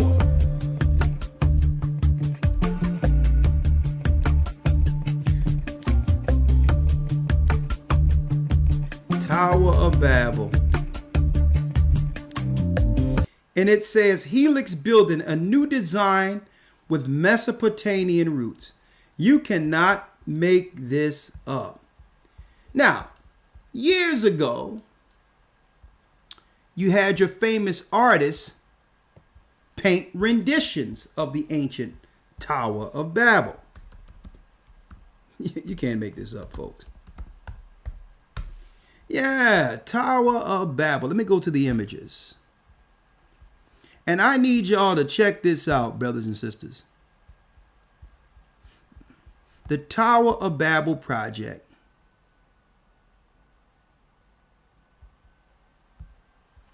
Let me show you some of the renditions of the ancient Tower of Babel. Some of the artistry that came with it. The Tower of Babel project, how human beings must prepare for the approaching singularity. We must prepare before limitless power corrupt us. So they have a plan, brothers and sisters, to go back to the ideology of ancient Babylon and the sorcery of it. The Tower of Babel by Peter Bruegel, the elder. Look at this. They're not even hiding this anymore. And then let's go back here. Let's go back here again, if we may, and look what we have. Look at that there. They're not even hiding this anymore. So I want to hear all you cats out there talking about the Bible isn't real and that the Bible is made up and that what the Israelites saying isn't true and God didn't prophesy on the daughter of Babylon. Hey, folks, where are you people who don't believe in the Bible anymore? Matter of fact, if there's somebody that don't believe in the Bible and claim that the Bible is fallacy and all of this is by chance, we're going to need you to call in tonight and explain the Tower of Babel for us. We're going to need y'all to come in because obviously we don't have the truth. The Bible doesn't have the truth. Explain to us why the powers that be is setting up a construct like ancient Babylon. And where can we find its origin if not the Bible? Elder Lawyer. Yes, sir. Now let's go into some of the spirit. Let's break down some of the core spirit that's within what you would call from the ancient Babylon, if we may. Right? I need you to go to 1 Corinthians 10 and 20. And I need you to also go to Wisdom of Solomon 14. And what do I have here? Oh yeah, I got some goodies here. What I have here? How do we bring this together with the pastors selling out, as well as the pharmaceutical apparatus looking to poison the people, lying to the people? How do we fuse these two into a Babylonian ideology? I'm going there to show you that this is how they controlled the masses. This is how they control us when we fell to Babylon, before Esau came on the scene. They would need to keep us poisoned through pharmaceuticals, through potions, through poisons. And they would have to do what? Institutionalize us to worship the God of Babylon, who keeps our spirit diluted, poisoned. And through this, the children of Israel would be in a slave state unto perpetuity if it wasn't for a phenomena that the light would cut on and say, well, listen, you need to see the world for what it is, not how they're presenting it. See the world. And only Christ can do that. Elder Lawyer, let's go now. Right? Yes, sir. 1 Corinthians 10 and 20. Let's go. Yes, sir. 1 Corinthians chapter 10, verse 20. But I say that the things which the Gentiles sacrifice, they sacrifice to devils. So when they and came, not to God. so when they came to America, folks, to set up America, read it again. But I say that the things which the Gentiles sacrifice, they sacrifice to devils. They sacrifice to devils and not to God. They were straight Satanists, folks. Blood drinking Satanists that came here, an occult system from Babylon, to establish a system that would keep our people under spiritual bondage and physical bondage up into perpetuity if they had a say in it. Keep them poisoned, keep them distracted, keep them from their God. Give them any religion on earth, because all religions point back to the God they serve. But never tell these people that they are the children of Israel and their God is the God of Israel, because that's the God that was prophesied to destroy Babylon. Right? So only that truth in the Bible could shine a light on that darkness to begin to awaken the children of God. Listen to what we're showing you here. But here's the mistakes our pastors are making, like these black pastors who are now getting kicked to the curb now, like I showed earlier. Read. But I say that the things which the Gentiles sacrifice, they sacrifice to devils and not to God. Come on. And I would not that you should have fellowship with devils. And the Bible says he would not that you would have fellowship with devils. How dare us sitting down with the Southern the Southern Baptist Convention and join an alliance against those who established this country under paganism, on paganism? How can you align yourself with those who've always worked to systematically destroy your people? And I'm speaking of, that's right, those good old Christians, the hierarchy of the Christians. We aligned ourselves with them. Read it again. But I say that the things which the Gentiles sacrifice, they sacrifice to devils and not to God. And not to God. Read. And I would not that you should have fellowship with devils. And the Most High says he would not that we should have fellowship with devils. Okay? When you deal on their pagan days, guess what? Child sacrifice is happening simultaneously. I know you're probably not doing it, but your spirit is fueling it by participating. It's a Babylonian ritual. It's a Satan Sabbath. Christmas, a satanic Sabbath. It was one time called Saturnalia. Saturnalia has its Babylonian origins, in which when the people pray all together on that day or pay homage to their God on that day, it gives power to the priesthood of Babylon. And through that power, for that power, ingenuity, technology, and information they receive, it requires a sacrifice of servants. They must find a pure servant to sacrifice. This is the Babylonian way. So the same time you're celebrating Christmas, you're celebrating Easter. There's, folks, it's horrible. It's horrible. And they're coming out outright with it now. They're telling you. They don't have to tell you that, yeah, we need to do something about this human trafficking. Why they put it out there? It's the lesser magic. Let you know they have always did what? Human trafficking. It's called child sacrifice. They're not putting it out there to do something about it. They're putting it out there to let you know it happens. They don't have to tell you anything. Why do you think they put up Epstein and start talking about Epstein and Epstein Island? To let you know this is what this is what they do. But a lot of you can't put two and two together. You think it's just some old geezers, some old freaks finding an island and getting a child. No, this is all ritualistic Babylonian sacrifice that we've aligned ourselves with. Our pastors have aligned ourselves with these sacrifices, these evildoers. Come on. Verse 21. Ye cannot drink the cup of the Lord and the cup of devils. You can't say you down with the Most High, but yet drink the cup of devils. Now, let me show you the similarity between what we have set up here, the industrial Babylonian system of churches and hospitals, and compare that to the ancient priesthood of Babylon.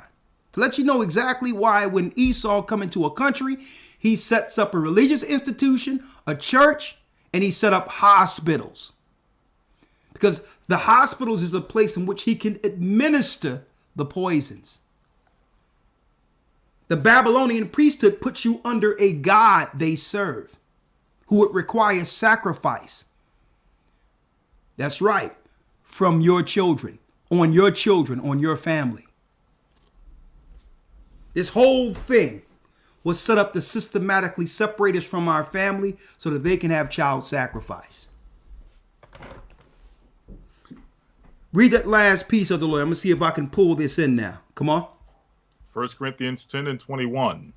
Ye cannot drink of the cup of the Lord and the cup of devils. Ye cannot be partakers of the Lord's table and of the table of devils. It say you can't be down with the Most High's table and the table of what? And the table of devils. And the table of devils. You have to make a choice. Now, what I did, I'm going to go over this more so, Elder Lawyer. Of course, we're breaking down, this Sunday. We're breaking down the Arabs, Ishmael, hand in slavery, Islam, bloody slavery against the blacks is what we're going into. We're going to show you what Ishmael did before the white man got his hands on us this coming Sunday. They're Babylonians too. Now, their religion is Babylonian. It's nothing more than a Arabic Catholic church. And I'm going to be talking about this, and I'm going to read a little bit of this, if you don't mind, Elder Lawyer. Okay? Yes, sir. It says, exile and return, the Babylonian priesthood. In ancient Babylon, the king served as both high priest and civil ruler. Now, that's in order of Melchizedek that they copied on the left side. He performed sacrifices and determined. Let me blow this up so y'all can see this better. I'm gonna blow it up so you all can see this better here. Right? Look at this, folks. In ancient Babylon, the king served as both high priest and civil ruler. He performed sacrifices and determined the religious life of his subjects. Since the king could not personally officiate in each of the temples in his realm, he appointed substitute priests to perform routine priestly labors. Each temple would have a high priest appointed by the king and a number of lesser priests known as the Shangu. Now, when you go into the Shangu, folks, these are the equivalent of what? Your psychiatrist or your physical doctors. We're going to show you what they did. So part of the ancient Babylonian priesthood, you had to have what?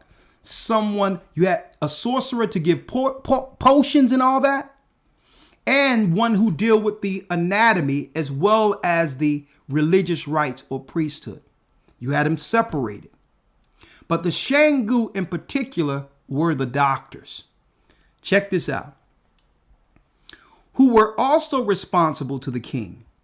The temple affairs were administered by these men who were chosen because of their fitness for the work. There were other priestly functions of a specialized nature, which presupposed specific training. The task of divination. Divination is what? Soothsaying, telling the future. Like when your pastors come in and say, God has given me a word for you. I see something in your life. I see something future in your life. And try to warn you of this and warn you of that. Straight out, that's divination. When you hear this, this is prominent in the Christian churches. I have a word for you. God has shown me a vision on you. This was all a part of the Babylonian priesthood. The task of divination, the interpreting of dreams. I have a dream. And otherwise determining the will of the gods. It was really directing people to the lesser gods and was entrusted to the Baru priests. The interpretation of oracles and dreams was the basis of a long tradition of divination, which Baru priest was expected to master. So understand, folks, there were high classes in divination, which is what? Integral in the Babylonian construct. That's why they allow our pastors to set up and not have a Bible in front of you, to give you their vision, their dream,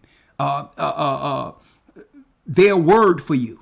It's called divination, but it's disguised under the guise of one believing in the Bible. But I'm giving you its origin.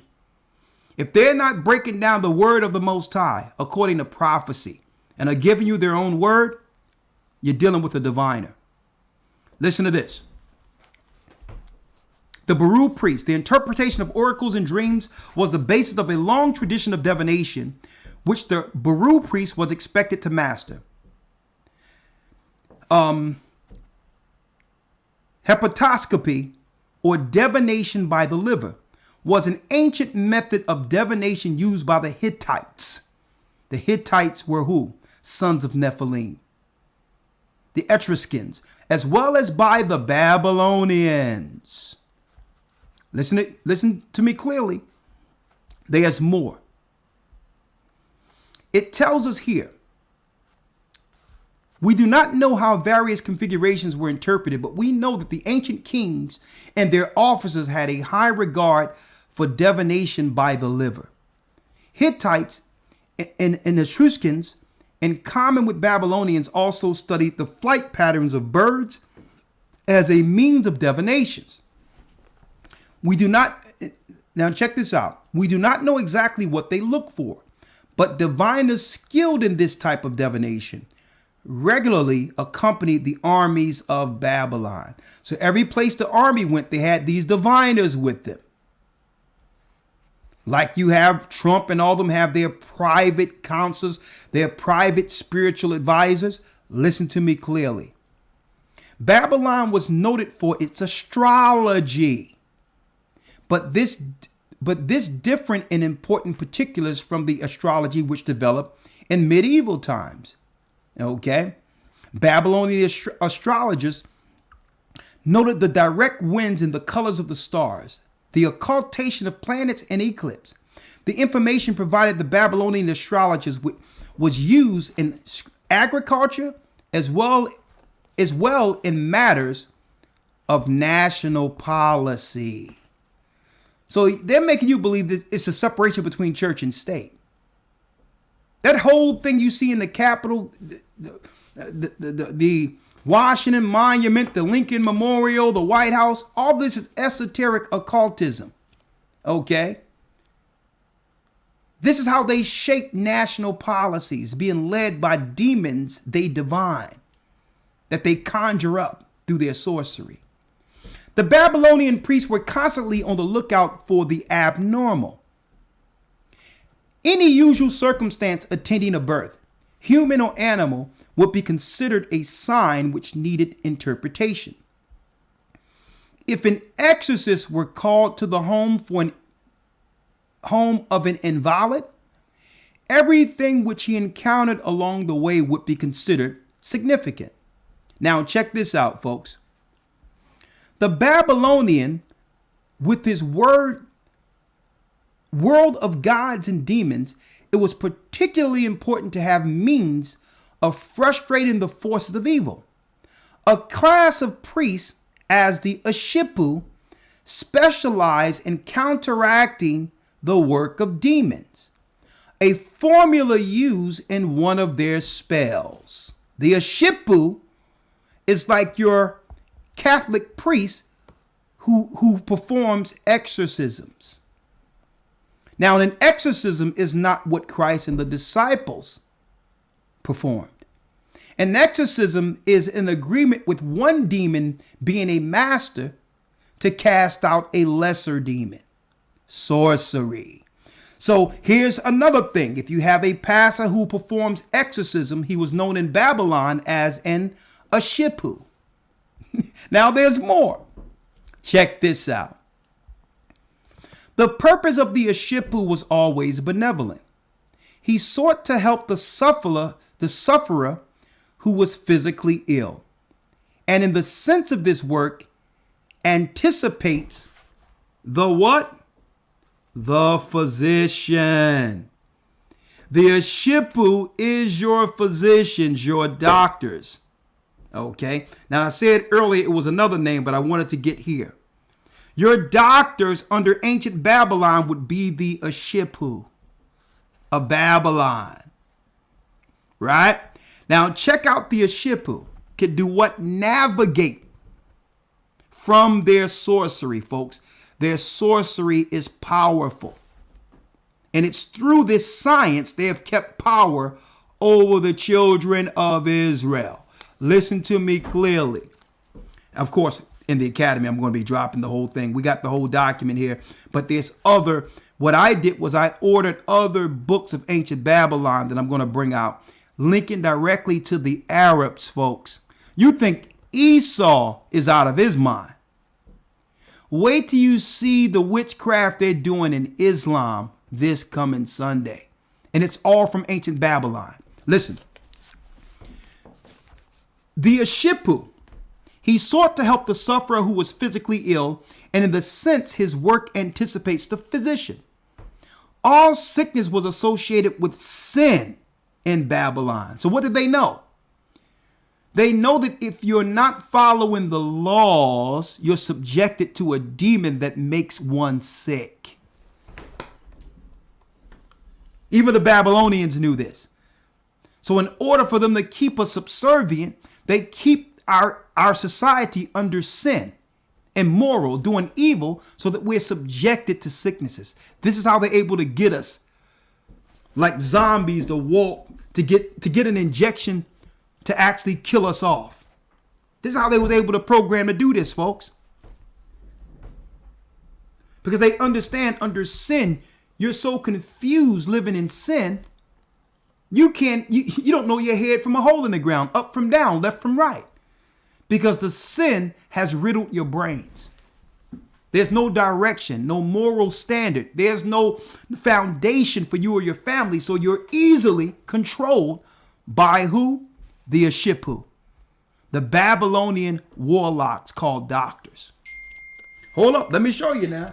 Man, people, hold tight. Work with me here. The Ashipu sought to discover what sin had been committed by his patient. See? And I don't know why. This is why the Christian church over and over telling you the law's done away with, that you can continue in sin as long as you can pray over it, because by this, these sorcerers have power over you. It says the Ashipu sought to discover what sin had been committed by his patient. A list of possible sins would be read with the thought that one of them might have been committed unconsciously. Only when the proper sin had been identified could the Ashipu overcome the demon that had controlled that individual. Sometimes demons were induced to leave their victims on the basis of the promise that the Ashipu would give. A substitute habitation such as what? A pig.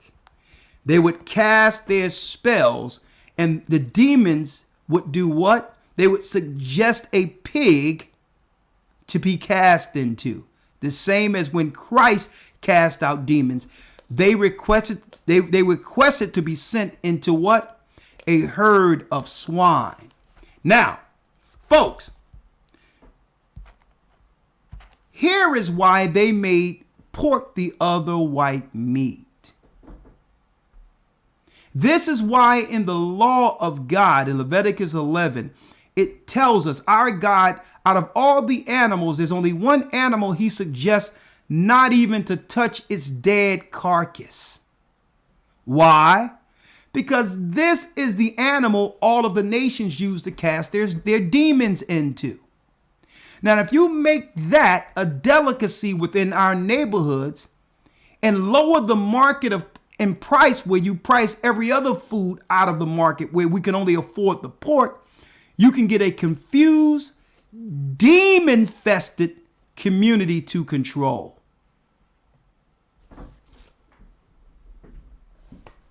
Now, folks, normally when it comes to research and books and all that, I deal with that in the academy, but I just couldn't sit on this evening. I just couldn't sit on it.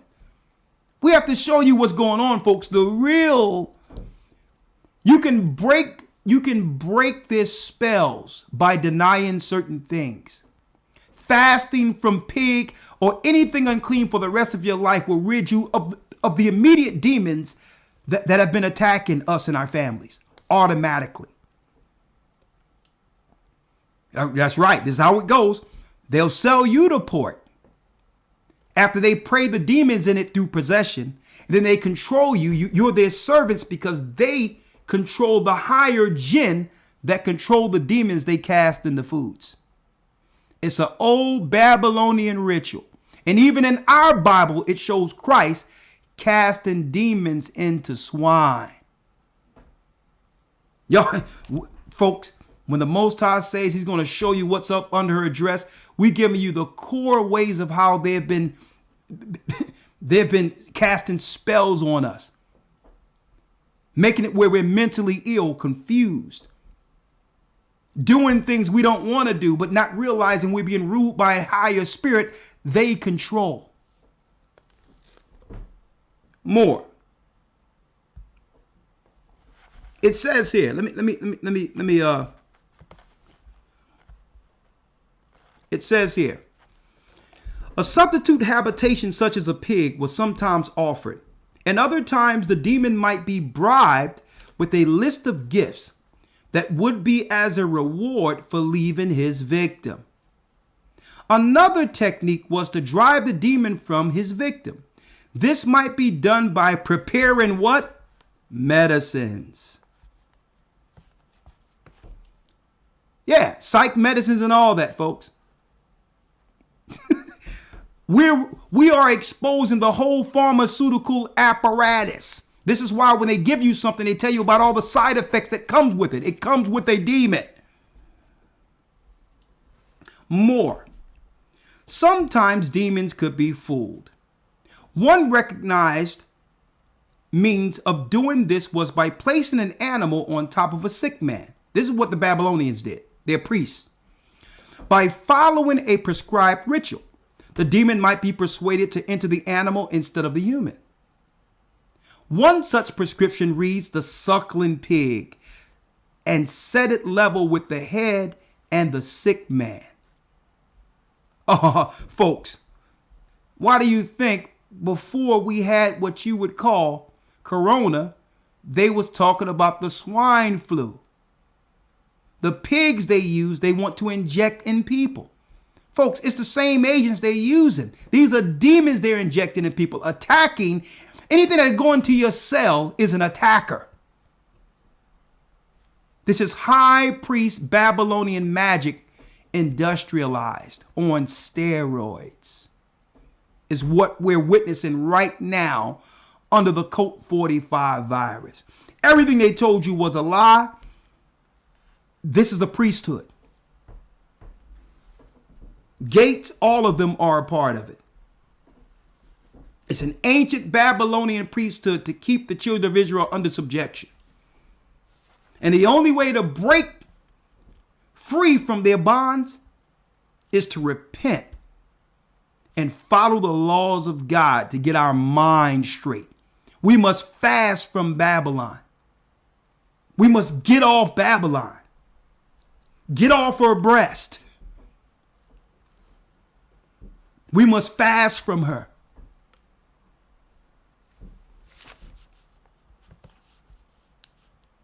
Listen to this. The Ashupu priest was clothed in red when performing his functions. The priesthood, the cardinals and others of the papacy of the Catholic Church. The Ashupu priests were clothed in red when performing his functions. This is where the Catholic Church get that from. Red was deemed particularly potent in warding off evil spirits.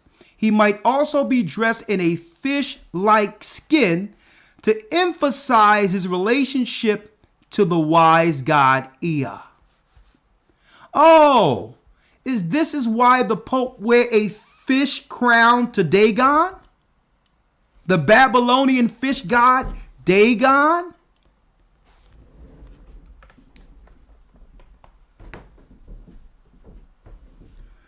Traditional formulae were demanding that he cease tormenting his victim and depart, calling upon the good gods to aid the sufferer. The Ashupu priest would exorcise the demon. Christ didn't deal with exorcisms. With us, it was total healing with our people. Christ cast the demon out. He didn't align himself with a demon to cast out a lesser one. Now, I can't go over the whole document because we don't have a 4 or 5 hour class tonight like we do the academy. But I just want to show you, folks, part of the magic is our consumption. Believe in what they say. It also go into this document, the psychology part, to have you believe something that's not true. Because it's only true if you believe it. That's what makes it true. It was part of the Babylonian way of controlling a mass number of people. It was from ancient Babylon. Why? For the first time when they built that Tower of Babel, they had so many people together at once. When it wasn't like that. Everyone had their own space. We lived in villages, whatever the case is.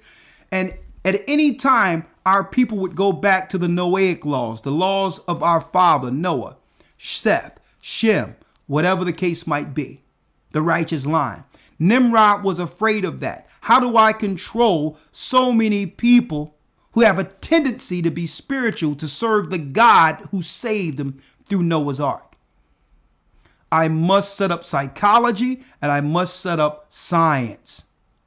And I must get them to consume the evil so that the demons can now enter their vessels, and by default, by proxy, they'll control the demons.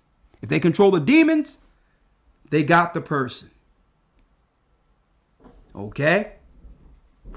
And we've been trying to tell the pastors this for a long time. Walk away from these religions. Stop teaching this in our communities. Stop telling people it's okay to eat and digest unclean things. A God would never tell a clean people to wallow in the mire like pigs. Elder Lawyer, anything you have to say on that? But there's more I have to bring out, but I can't do it all. I got to do it between Saturday and this coming Saturday and this coming Sunday. Elder Lawyer? Yes, sir. Just one quick thing. Come on. To build upon what you were bringing out concerning the Babylonian, I guess you would call it the medical system. Yeah. Okay. Was broken down predominantly into two different divisions.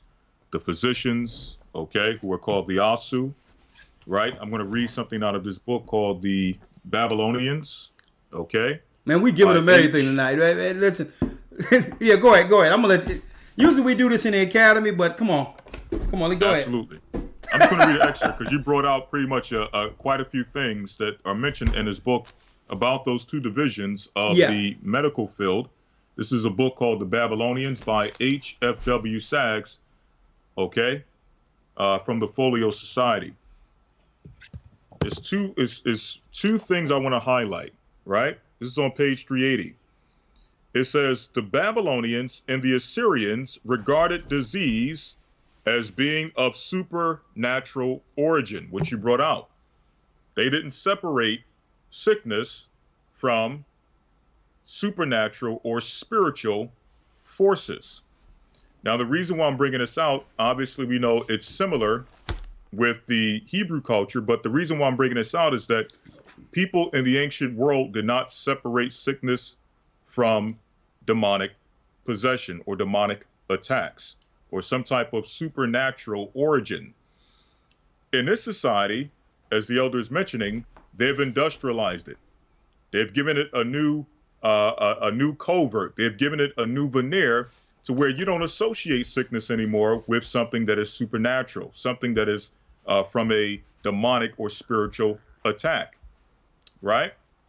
They try to make you think that the physical and what they've studied through science and what they've dealt with as far as anatomy and physiology, and they've studied the body, and they've gotten to the point where they don't need to deal with the old superstition.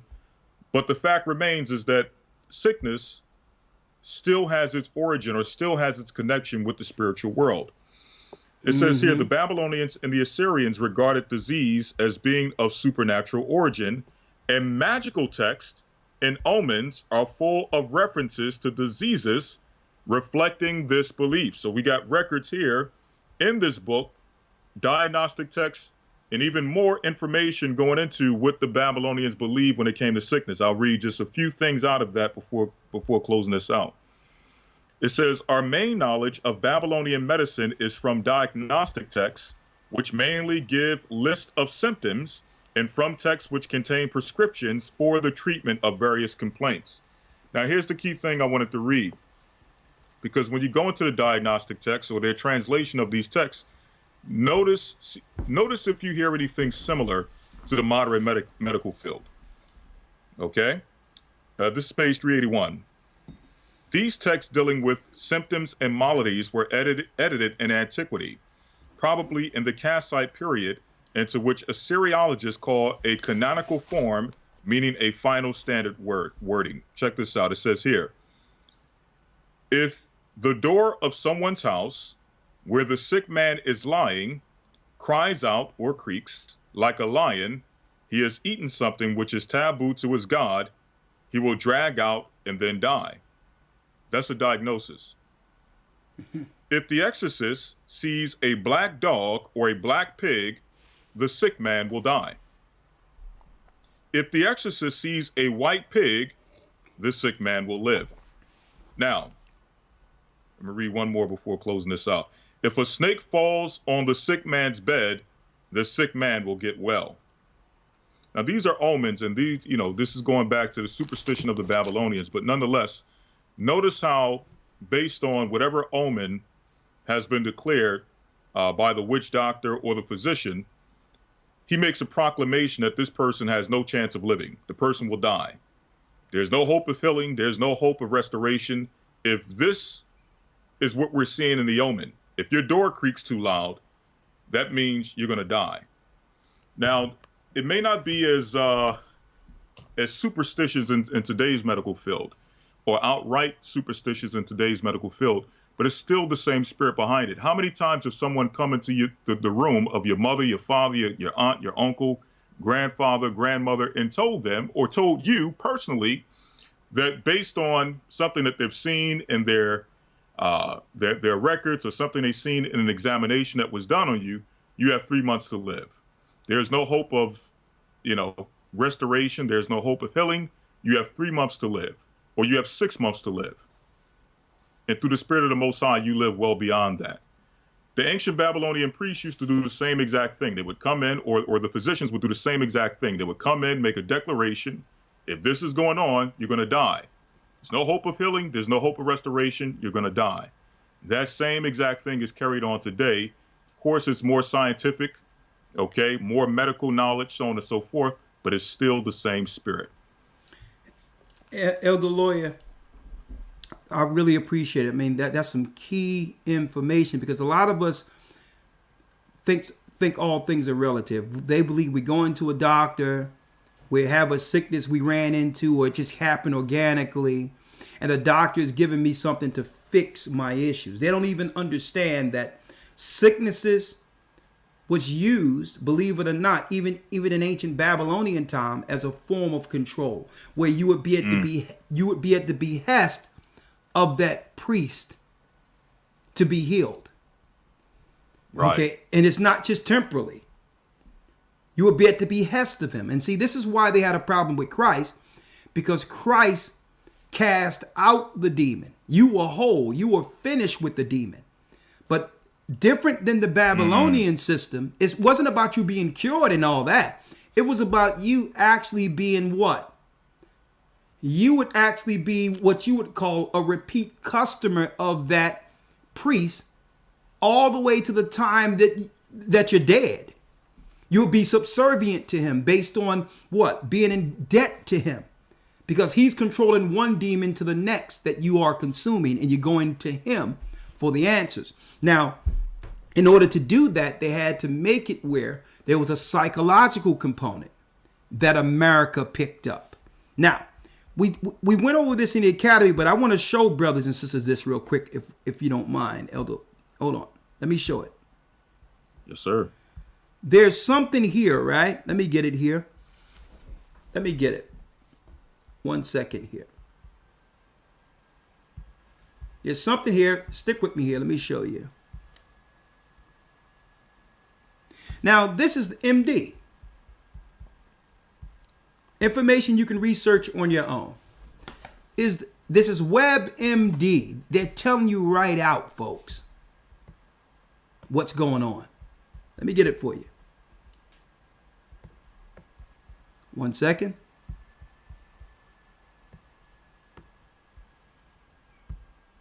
Let me get it. Let me pull it over here. WebMD, they tell you right out the psychological effect, the power that's in you, either to heal or to get sick to the point of death. How that power more so lies in you than doctors. Listen to this. Is the nocebo effect hurting your health? The rumor, your mindset has no influence on medicine's effectiveness. You have heard that the placebo effect, right? That's what occurs when patients think they're getting a fancy new drug, but they're really getting is just a sugar pill. Then in the case of mind over medicine, they start to recover from the ailment as though they've been taking the real deal. So doctors have tested this, where they'll give you a sugar pill and say, we just got a brand new drug that can take care of you and you can be totally healed. If you're exhibiting a sickness, you'll immediately the next day after taking this sugar pill 4 times a day after what the doctor told you, you'll begin to feel healthy. Because he told you that the pill would make you whole. Listen to this. But the placebo effect has a dark side too. A sort of negative placebo effect called the nocebo effect. What is a nocebo effect? It's what happens when you're given a sugar pill and you're told it's a drug that has terrible side effects. Then start to exhibit those symptoms. The nocebo effect can also occur when a doctor tells you a surgery or a procedure could have negative results. Just knowing the risk could negatively impact your recovery. All because of the power of suggestion.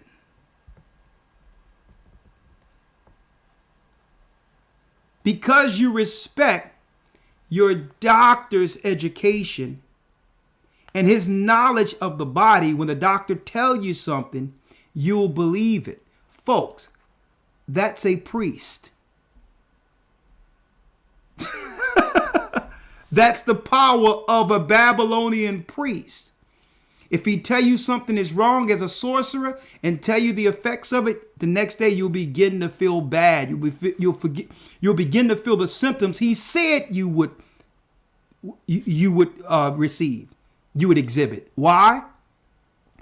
Because he created the disease or the illness in you by making you believe it. And it works in reverse. If he tell you that you're cured, there's nothing to see here, we found nothing, the next day, automatically, you find yourself feeling better when the power was in you the whole time. So what they did was, in America, they began to set up these shipus, these doctors and all that, these priests, and then they called it what? Practicing medicine. And on top of practicing medicine, they made it where you would have your annual checkups. That you'll be a repeat person to come in and be influenced by their science. At one time, you only seen a doctor when you were sick. It was in your community. They would come by, give you 2 aspirins and call me in the morning. It wasn't no industrialized priesthood like we see today. But then they had you come and repeat over and over again. And now look at America. Look at the world. The sickest we've ever been since the existence of mankind.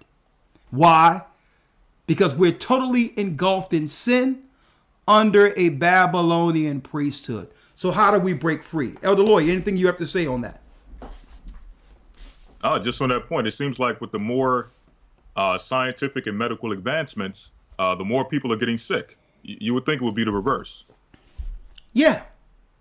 And this is what would go on. You talk to people. Man, that thing is real out there. Man, I'm going to tell you, man, that's real. I'm like, brother, if it's real, you wouldn't have to tell me it was real. That's what I told a brother the other day. I'm like, brother, I told him straight out, convince yourself it's real. If it was real, you wouldn't have to say it. Okay. Man, I know somebody. I'm like, listen, bro, keep that over there. Because the last I checked, the death rates this 2020 were on par with the death rates of 2019. And there was no pandemic in 2019. So all due respect, brother, go to A Gathering 144. That's what I told him. Because what happens when you begin to spread it's real, you're carrying the priest's water. You're spreading the disease through suggestion. It's you spreading it. The disease starts with your talking heads reading teleprompters.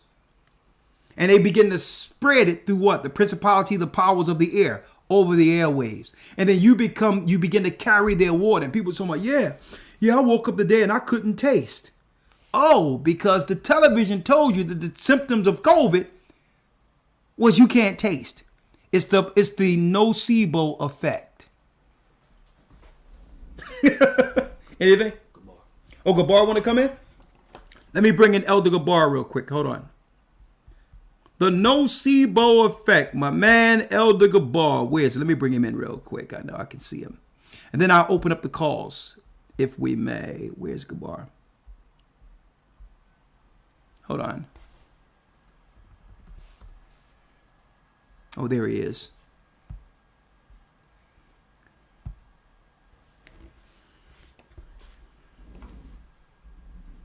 They don't want you to know that you have power through Christ greater than their priesthood. They don't want you to know that, folks. Straight out. They don't want you to know that. Christ breaks you free from all that. The word breaks you free. Not being subjected to sin by becoming a clean person following the law breaks you free from their power of suggestion. Okay? I see pastors out there talking about, I'm on my second schedule of chemo. Man, what type of faith are you showing your congregation? What? How could they go to you for healing and you on your second round of chemo? Man, this is la la land, folks. Can you imagine Christ telling the disciples, "Hey, man, just stay outside. Give me some. Go make me some tea. Please give me some chicken noodle soup because I'm on my second round of chemo." We have Elder Gabar in his house. How you doing, Elder? Shalom, elders. How are we doing today? Man, it's good to see you. Talk to me. We're doing blessed by the best. His name is AHAYAH. Talk to me, sir. Well, I just want to just come in, just listening to everything that you're saying in regards to, politically and also medically. And people have to, I notice, and you are 100% right that, religion and politics not sometimes is mixed in regards to the historical because, the first beast, Babylon was a government. The second beast, the Persian Medes, was a government. The third and the fourth was all governments. So for us Christians and Hebrew Israelites that believe in Christ to just dismiss what's going on in politics, not to say that we care who wins or loses, but the outcome of what is going to come out. And I've been watching closely the so-called impeached trial, and what's happening, which is profound, and it's one of those things that is never been done before. And what basically the Democrats are trying to do to impeach Trump is to do this. Basically saying that because Trump he believed they stole the election. That motivated people to go into the White House, to Congress, and march in and do this insurrection, whatever they call it. So if they get away with this law, if they get away with this verdict, or they impeach him successfully, and it's in the books, then what's the scary thing, because it's not about Trump, is that now they could use this impeachment and this verdict or this ruling to come on anybody or attack anybody who will say anything. They could spin and say, well, because you say this happened. And that's what the lawyers now are saying, that this is precedent. There's never been done before. And it's scary because they got enough votes to go through the impeachment. They're trying going into the whole, legal mumbo jumbo. Trump's lawyers is presenting their cases and so forth, so on. But if they're able to get away with it, and everybody knows politically, But now it's on the books that now anybody or any politician, because what's happening is that now there's going to be favoring one group or the other. If you're a Republican, you could use this law to impeach a Democrat. If you're a Democrat, you could use this law to impeach a Republican or independent. And so it's going to be precedent in the sense that now you got to be careful what you say, because if they could get away with this, it's going to change the landmark of the political environment in Washington forever. And to land back that, you saying that Amazon or these, I think Amazon you mentioned earlier, that they're going to put some form of building called the Tower of Babel. The Helix, the Tower of Babel, it's an actual depiction of the Tower of Babel, similar to the EU Parliament that they made of the Tower of Babel over in Europe. Yeah. So what's happening is that, that's why people have to get involved in politics to know, because is these laws they pass is what you need to look out for. It's not the outcome, who's going to be the president, who's not, and impeachment and all that. Is the outcome that is on the books. Because one thing that you mentioned, elders, is that they got to tell you, and it has to be at least within a legal frame. These cannot go and wipe out people. They got to use some form of legal excuse to come in and to terrorize our lives. So if this thing happens, they actually impeach, Trump cannot run for office in 2024, fine, who cares? One as a Bible believer. But as the law that is put in place, and now anybody who speaks out, they say, because you say they stole the election, and we believe there's motivated people to go and stomp the or invade the Congress halls, we could use that law, or another lawyer could use that law a year, 2, 3 down the line to say Congress passed this law as now is an official thing under the books. So it's scary if that's a reality. But those are things people have to look out for, not necessarily look into who's going to win or lose or who's going to get impeached, but the law is in the books now. So I just wanted to just show that because, hey, let's just say a pastor would say something and somebody, some wacky person go on and because they say this, now they committed a crime, they could start now, they're widening, if you will, the landscape of the language in regards what can you do or who can you sue or who can you arrest when you're in these public speaking. So, it's going to be some interesting 4 years. Let me say this, if we even be here this that long. But I just wanted to come in and chime in because I think it was all it's all connected. And to land back about the Babylonian tower they're building right across the hall, it looks the Congress, it looks like what is happening is that this country is now shifting more power into corporations versus government. And that's fascism. So Congress are not, because right now they could deflate the president. They did that. They got away with it. No, nothing happened to them. Is now corporations are going to be the new government structure or the true power, because who's in charge with the people you cannot criticize. Oh yeah, you're right. So if Twitter and all these people could just remove you out of their platform, and they control every single platform, and it's a private platform, technically they're under law to do whatever they want. And so now they are actually controlling the flow of information. We are truly, and I'm quoting Alex Jones, in the middle of an info war. Is who controls information, and who, and so we have to start. I was having this conversation. We may have to start going into hard copy, printing press, DVDs, things that you could in regards of information, because even stuff like having a Kindle and having these things that is you have to go to the internet to access, they're going to control that. And so I implore people to get these hard copy books, download these things, get hard drive. Don't depend on the cloud, because the cloud was created for the purpose of controlling information. So I just want to leave you with that I think this is what's going on. They're trying to control free speech and find illegalities to do that. And I think this impeachment is is the undercover motive. I think is in that, and I yield. Thank you, Elder. You can stay on. Just keep it on mute. Yes, sir. And I want to show something real quick, if I may. Hold on. Not that. Let's see. I want to show something real quick of ancient Mesopotamia.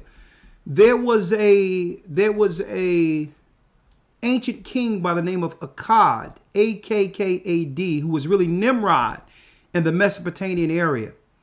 Where now what's being revealed right now, this LBGT.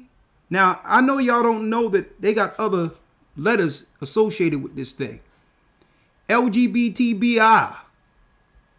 Okay. So the B and the I, you kind of figured out what you can figure out what the I is. But let me see. I had it earlier here. Let me show you. It shows what really happened in the Mesopotamia area. Let me show you.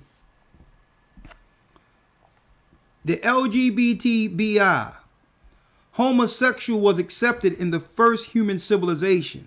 See, this is why the conscious community and others try to stay away from this. This is why they're against the Bible, because really when it comes to the Mesopotamia and all in that area, Egypt and all that area, they were dealing with some serious perversion. Sodom and Gomorrah and all that was part of their sex magic, including homosexuality as a part of their religion.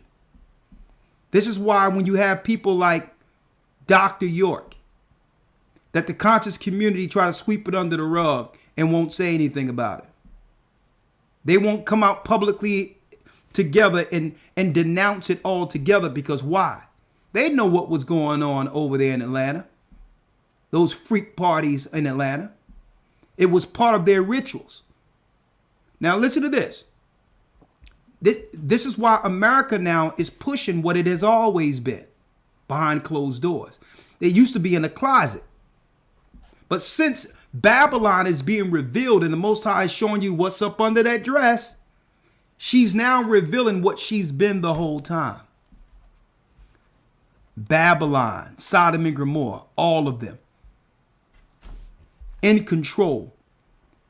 And what Satan is doing is he's building a spiritual army of freaks against the children of God, against those who would stand with this Bible. Over 5,000 years ago, the first civilization began to emerge in the historical region known as Mesopotamia, literally between two rivers, as the territory was between the Tigris and the Euphrates. Currently, it corresponds to Iraq and a part of Syria. It's talking about Babylon, folks. This first civilization, known as Sumeria, is 2,500 years older than the Greek culture. Historians and archaeologists have discovered that homosexual relationships existed in Sumeria, both between young and adult men. Pedophilia. See? This is what they pushing. See, a lot of you don't read these articles. I go there so let you, because they telling you in plain sight they coming after your boys. They're coming after your kids. So they're teaching alternative lifestyles in the schools, not so that not so that children can grow up and be more tolerable to people different than them. They're introducing an alternative to children to get to them. It's an old ancient ritual. But I can't, and look at this. They even talk about the Gilgamesh scenario. All the way down to prostitution. Why do you think? And stripping and all those things. All that is ancient ritual sex magic. Even coming down from the pole and all that, folks. This is why they started to make what? They started to sensationalize stripping. They're coming straight out and let you know this is what it's always about. It's about this freak party to release demons on society to capture our children. That's why more so than any other time, those who believe in God and believe in the Bible need to rally together. We need to rally together and pray against these spirits, fast against these spirits, and pay more attention to what our children are getting involved in. They've been initiated into the spirit of Babylon. And guess what? That initiation leads to hell. We're losing our children because no one is telling people what this is, how to break the spell of Babylon. It's everywhere.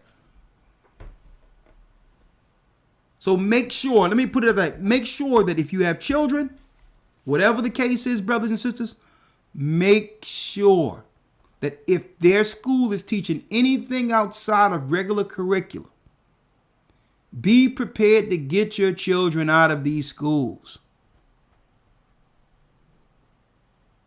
Prepare to get your children out of their schools, because once they get your children's minds, there's no getting them back. They're targeting children at an early age, and they're teaching the children against the parents. And once we lose them up here, it's going to be hard. It's going to be even tougher, a greater task getting them in here. All right. Now, there's other thing I want to go into, but I went well past the time, so people are waiting on the calls. Elders, I need y'all to hold tight. I'm going to call in. Elders, I'm going to call in real quick, okay? And I'm going to call y'all back. I need these people in here. They want to speak. All right? Yes, sir. Escape the wine of Babylon, exposing the Babylonian priesthood within modern medicine and religion. Okay? Hold tight, and we'll be right back. Hold tight.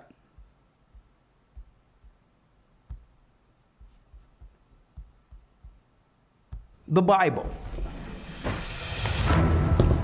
Is it hard to understand? When it comes to reading the Bible, the first thing that comes to mind is the fact that this is the Word of God. The seals have been broken, and the truth is here.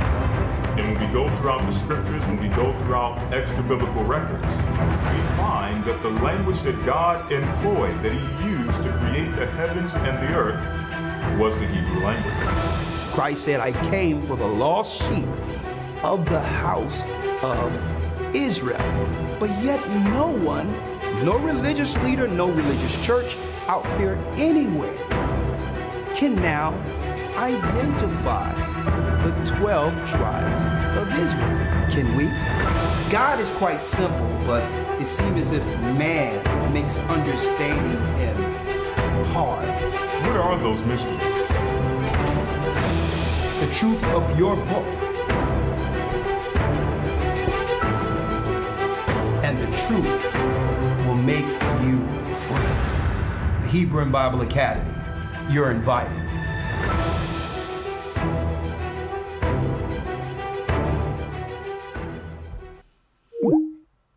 You are invited.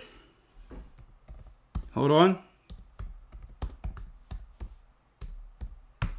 That's right. That's right. You are invited. We're going into Islam, the Arabs' hand in slavery. The 12 satanic Arabian princes. Exposing Islam this Sunday. This Sunday. You don't want to miss it. Now, real quick here. Let's get some calls in, and then Elder Lawyer and Elder Gabar, I'll call you back in. I'll call you right in, so don't worry about it. I'll call you right in. Hold tight. 1 second here. Where is it? Rhodes. There it is. 1 second.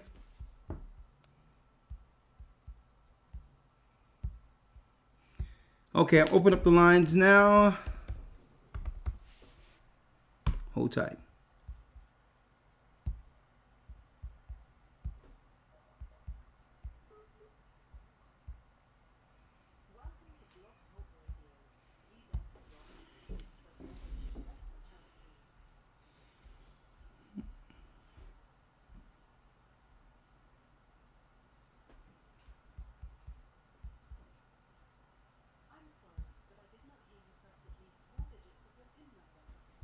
Where's blog talk? 1 second.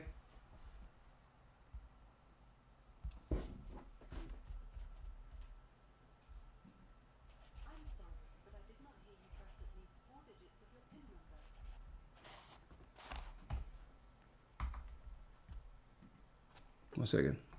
Bringing in the calls now.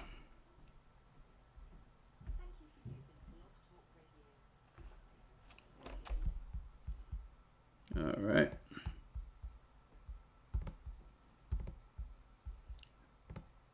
Please make sure we're not playing in the background. Please, brothers and sisters, make sure we're not playing in the background.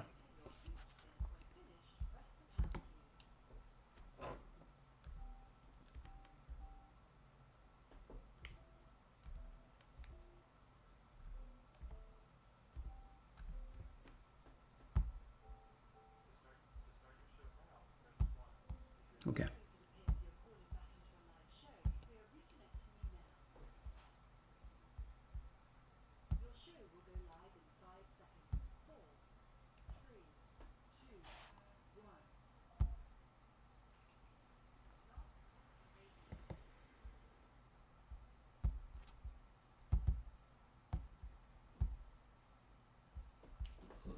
All right, yeah. Okay, we are live. We are live now, okay? All right, we're live. All right, that's lawyer. Huh? Okay, that's fine. Okay, make sure that we're not playing in the background. We're going to go down the line here. The Babylonian priesthood. Know the truth and break free from their sorcery, their pharmakeia, their media, which convinces you that you're sick. Only the media can make everyone believe that everyone walking around the earth naturally with no problems is sick. That's part of their craft. The Babylonian priesthood within modern medicine and religion. The truth of this satanic system revealed. All right, come on, let's go. Let's go down the line. I got Elder Lawyer, and let's see. Let me bring Elder Gabar Yasha Allah back in here. Okay, both elders are back. Let me open up the lines one at a time. The floor is yours. 917 area code. 917 area code. Good evening, elders and family. I just had a few thoughts. First of all, when those questions came up about that he first read the 25 questions, I had some same thoughts myself exactly about this whole situation that Stevie Wonder can see through about this so-called pandemic where this virus can, well, in the summertime when viruses, it's too hot for viruses to really be out. We still boarded the bus at the back and rode free. But once the weather started to cool off, well, we're boarding the bus at the front there with the driver. And, you know, the viruses are out, but yet. And then also, what happened to the lines at the grocery stores? It's now safe to go in the grocery stores. And when I talk to friends and family about this so-called pandemic not being real, and they're talking about, yeah, but people are dying out here. Well, people have been dying since Adam sinned, but that's, you know, another question. And then when you mentioned about, went really into the thing about the Babylonian medicine, and I said that really hit home with me. You're talking about how it's all in your mind and everything, and I said that's really true. I am almost 74 years old. I'm not on any medication at all.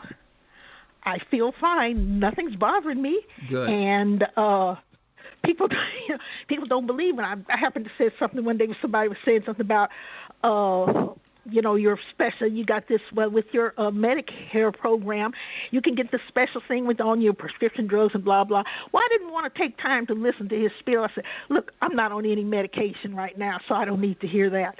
But, yeah, so, you know, so and that really goes out. I mean, with the stuff that you were laying down, that is some academy stuff. It was really, you know, heavy. And I had heard that before too, you know, that, you know, all in your head.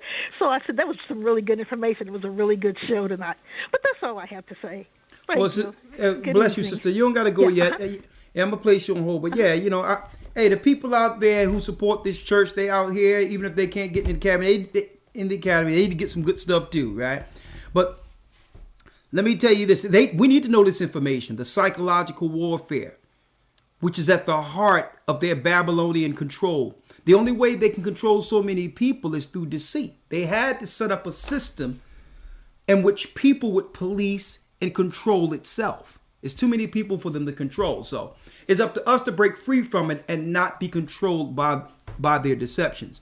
And the example I can give you, it's about, and if they get you on those medications, now they've got you. Now they have you.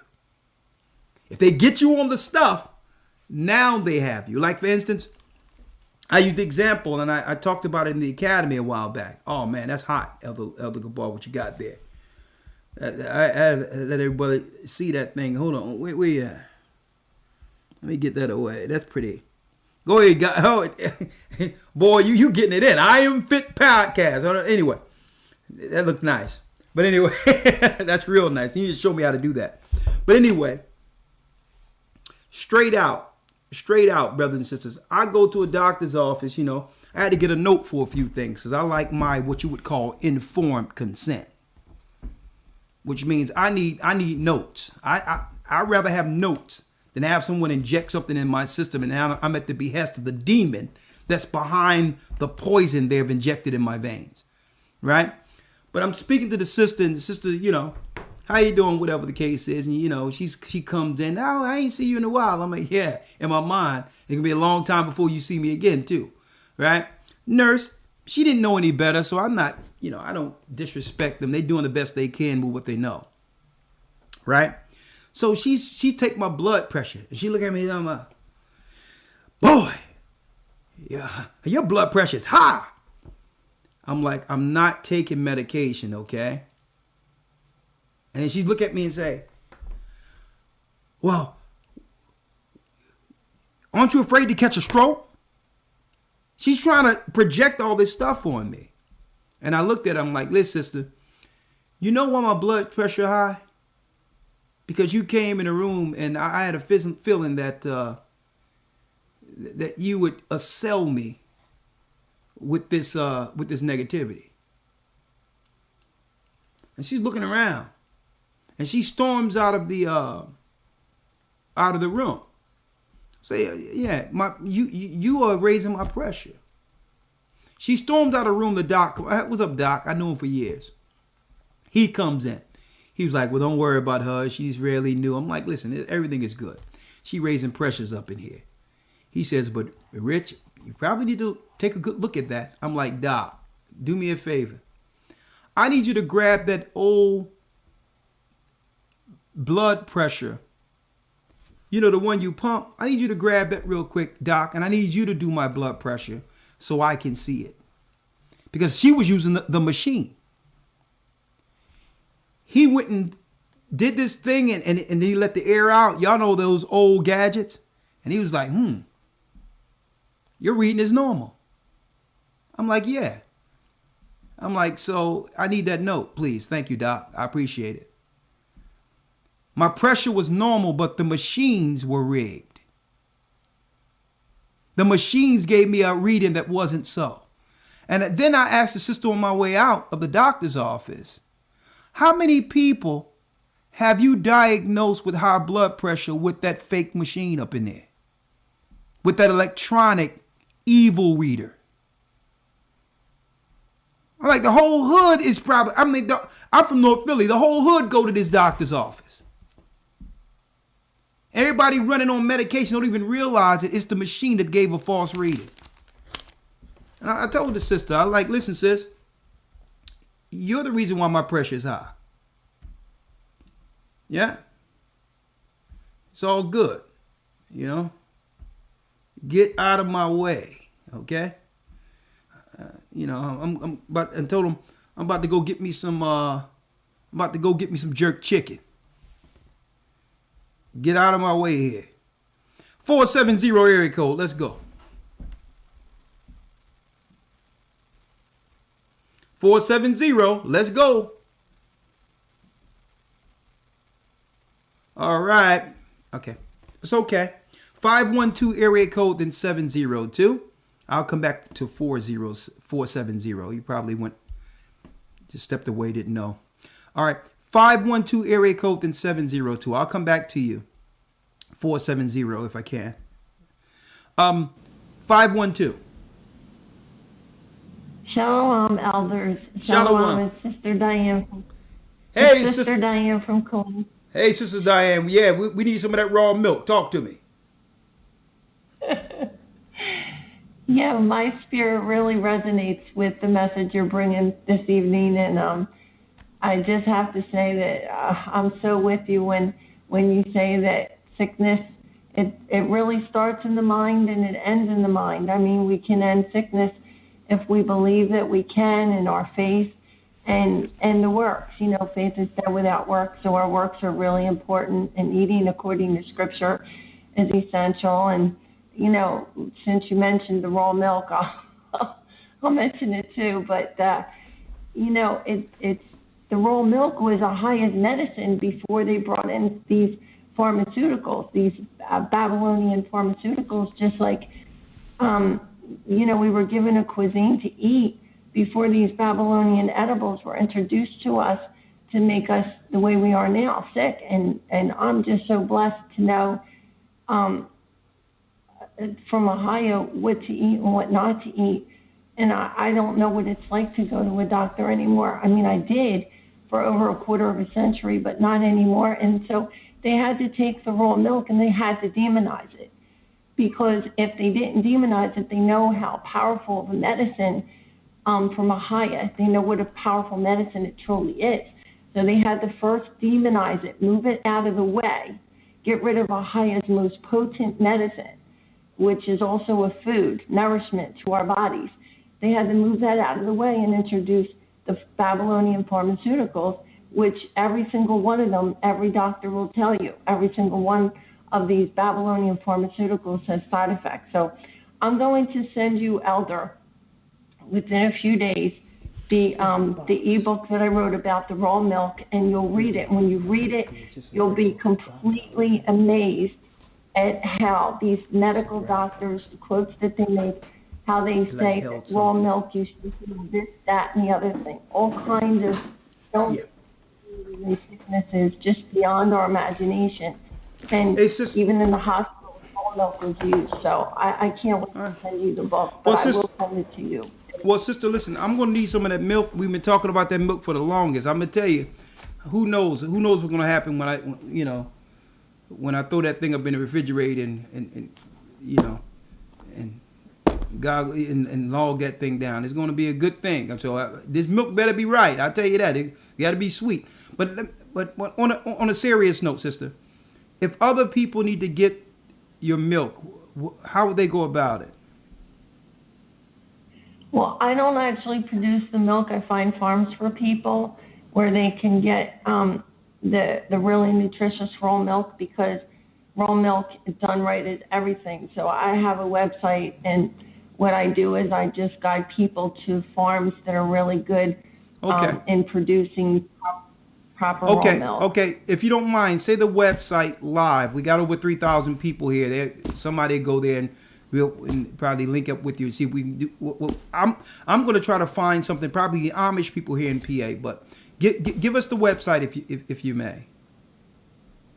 Well, I have a source for you, Elder Ricard, where to get some of the best raw milk in the country. So I'll give you that source when I send you the ebook, and even before if you want it quickly. Okay, and but, as far but as I got to get to the next call. I just need you to put your website out so others can reach you. So the website is ilovetolivewell.com. livewell.com. ilovetolivewell.com. Thank you, sister. And I'll be looking forward to that ebook. And I'm going to put some of that over my oatmeal with some raisins up on it. Lower my pressure. All right. Thank you, sister. God bless you. Bless you too. All right. All right. Yeah, I told the sister, listen, you're going to have to back up off here. Okay? You ain't killing me up here on some. Everybody I see diagnosed with some high blood pressure, they running around. You know, they can't even breathe. They sit there they walk 3 steps and both of their hands on their knees and they panting. I'm like, I'm not into that. It's a war coming. You know, back up. 702 area code. Let's go. Let's talk. Shalom, how you doing, brother? I'm blessed by the Almighty. Talk to me. For putting y'all brothers in a position to give us the truth. But anyway, I'm want to just speak about how you say they just not even hiding it anymore. And I feel like this. They're not hiding it anymore because it's so much of the Israel people that's lost and have lost God. So they don't need to hide it anymore.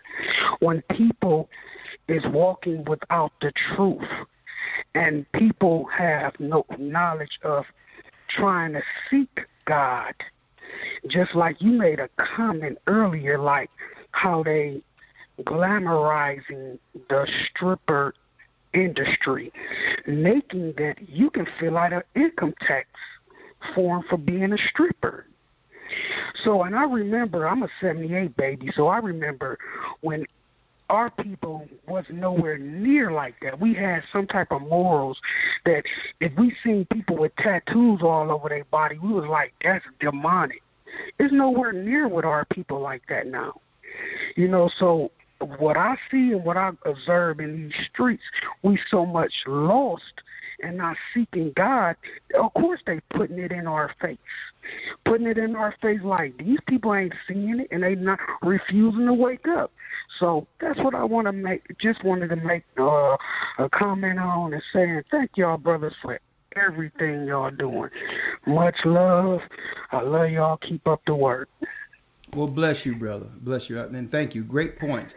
I mean, it's straight witchcraft and magic. Even when it comes to the outward appearance, what people are wearing. This is all Babylonian magic, craft, sex magic. All that stuff is intertwined within this society. I'm going to tell you how pure, even though we weren't perfect growing up.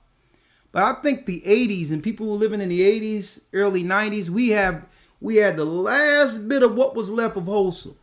It was to some degree, even in the early 90s, the late 80s, that I remember the first person I seen. No, it was early 90s, early to mid 90s, like 93, 92. That was the first time I seen, on the block, around the block, a young lady came out, and guess what? It stood out like a sore thumb. We seen a young lady walk down the street with a blonde wig on, and it was like we just seen Sasquatch. It was like, yo, you seen Bigfoot? That's how rare stuff like that was back then. I mean, because it was unheard of. Like, what make you think being black and city portiated, you can pull off a blonde wig? But that's what was going on, brothers and sisters. But back then, something like that would be so out of place. Because there was some similitude of tradition, wholesomeness. And we know that if you dress like that, automatically that was a telltale sign that no pole in vicinity was safe. We knew you was going someplace you had no business. All right, let's go. 917 area code. Let's go. Shalom, elders. How you doing? Shalom. Talk to us. Yeah. Something that you mentioned in the academy, and you also kind of stated today, in regards to Bishop Noel Jones, and how he was talking about how his members are coming to him, and they're like, we're the prophets.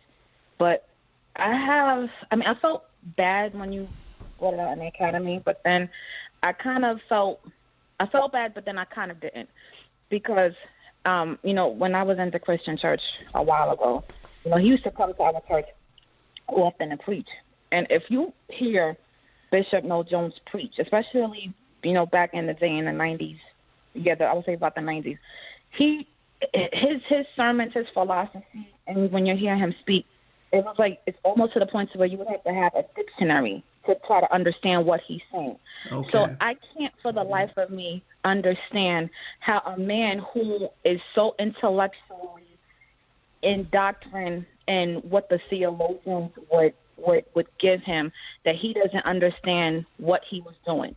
And I feel bad because, you know, he has one of those mega churches out in Los Angeles, and he is, you know, a very well-renowned pastor.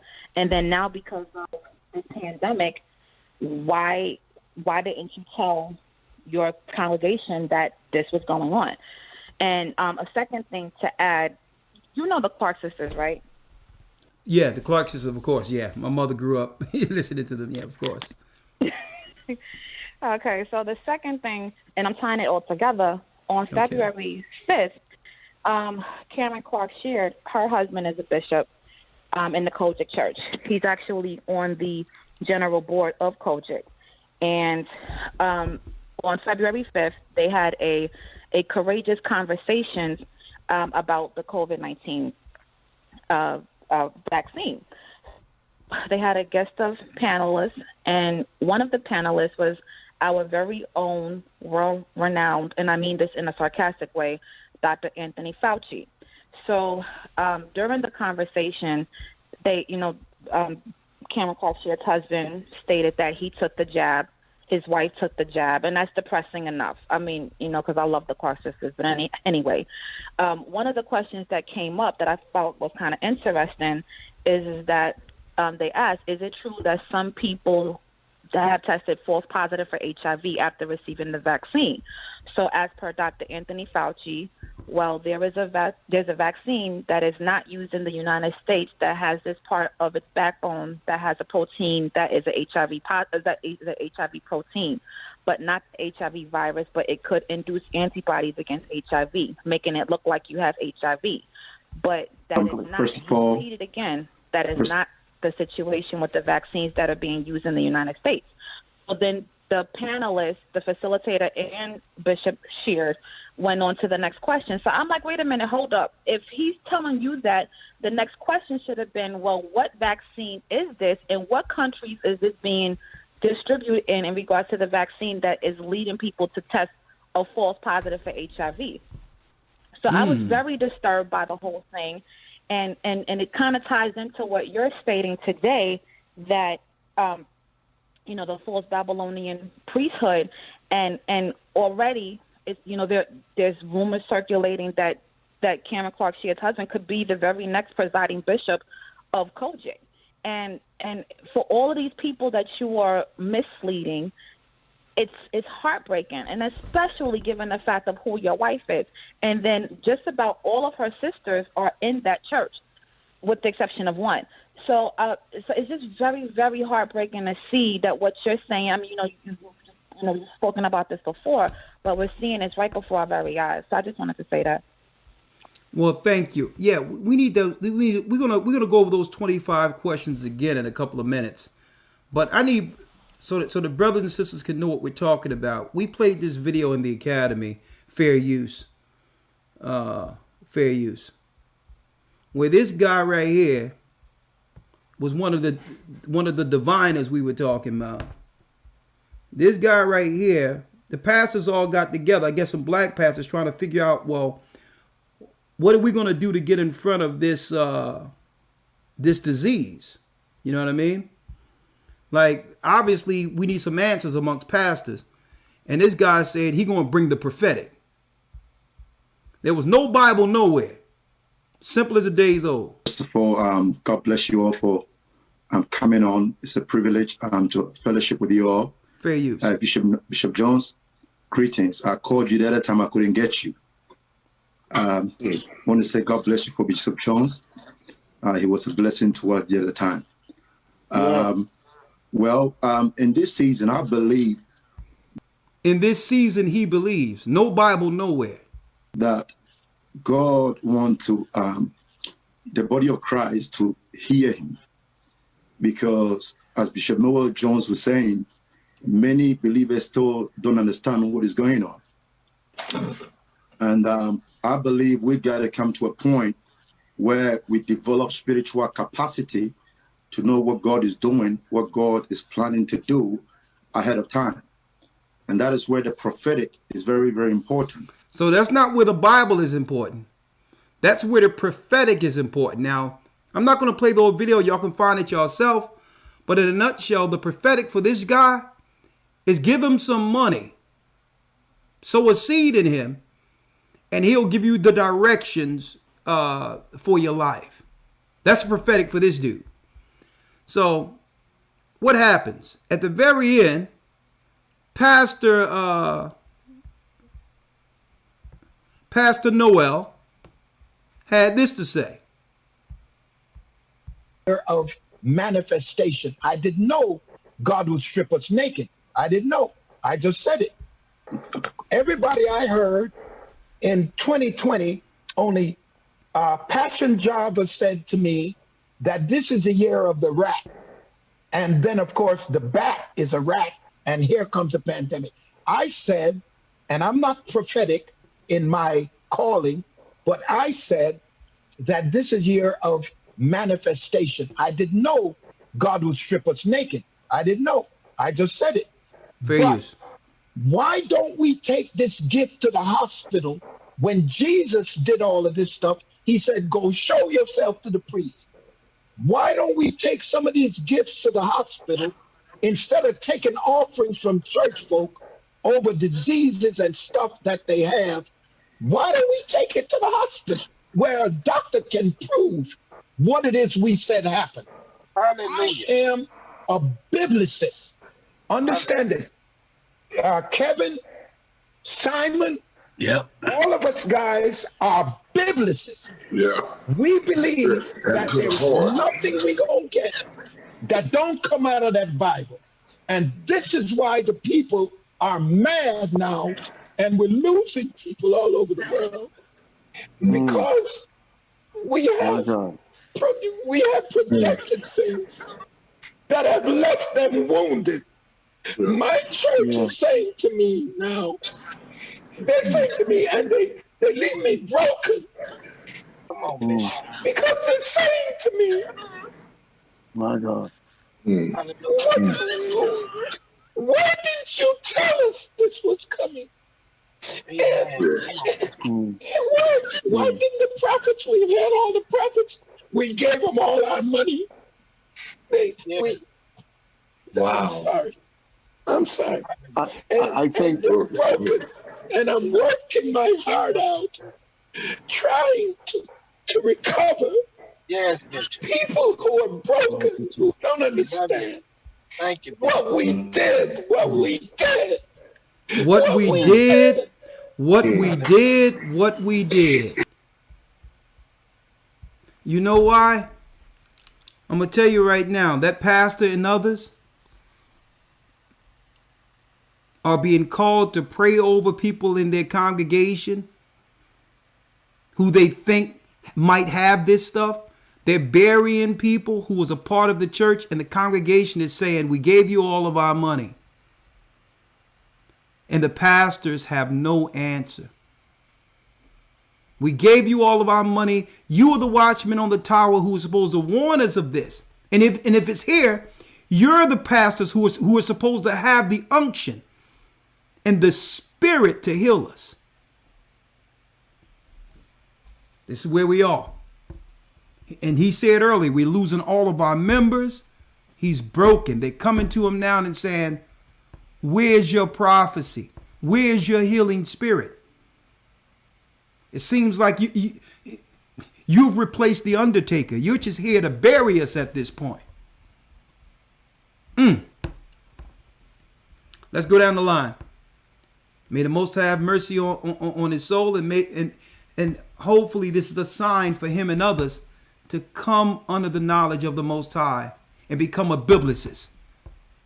Be a servant and begin to raise the children of Jacob in the name of Christ. 831 area code. Oh, yeah. You're live. And you know what? Let me say this, though. Hello? I'm going to bring you back, 831. Let me tell you this. That man has a heart for the Almighty. It doesn't matter what happened. We're not here to say, okay, all right. No. It's not I told you so or nothing like that. I want people to get the wrong idea. At least he's convicted. He's at a point where you can tell he has a care and love for the people. And maybe the Most High is going to use this opportunity to open him up for information or insight he wouldn't have received otherwise. The Most High have his own way of breaking through. And I hope it's for the right reasons. 831 area code. Yeah, hello? Hey, yes, Shalom. You're live. And you were talking about the conscious community always knowing about the homosexuality inside the Egyptians. Oh, yeah, they freaking out over there. Yeah, there was a video of Sarnetta talking to them and talking about a story about Horus and Seth. Oh, yeah. And he's like, oh, yeah. And then you could see their reaction on their face, like, man, they done found out. One guy admitted, he was like, yeah, we know about that story. But the whole time they're trying to prove how there's homosexuality in the Bible when there isn't. The only stories you know about stuff like that is with Sodom and Gomorrah and with the Benjamites and what they were doing. That's what I know so far. But, yeah, they always knew. They always knew about that. And also, I wanted to tell you about about the vaccines are here in my area now. But they're now vaccinating moved on to vaccinating the elderly over here. We even seen the vaccine site. We were just driving by and we were like, what? Why are these people lined up? Then one day I saw a sign that says, vaccines and parking. So now they're vaccinating the elderly, but you gotta sign up online. But there's people signing up, and they're like, there's people cutting the line. If you're not in the age range, we're going to cancel your appointment. So people are cutting the line to get this vaccine.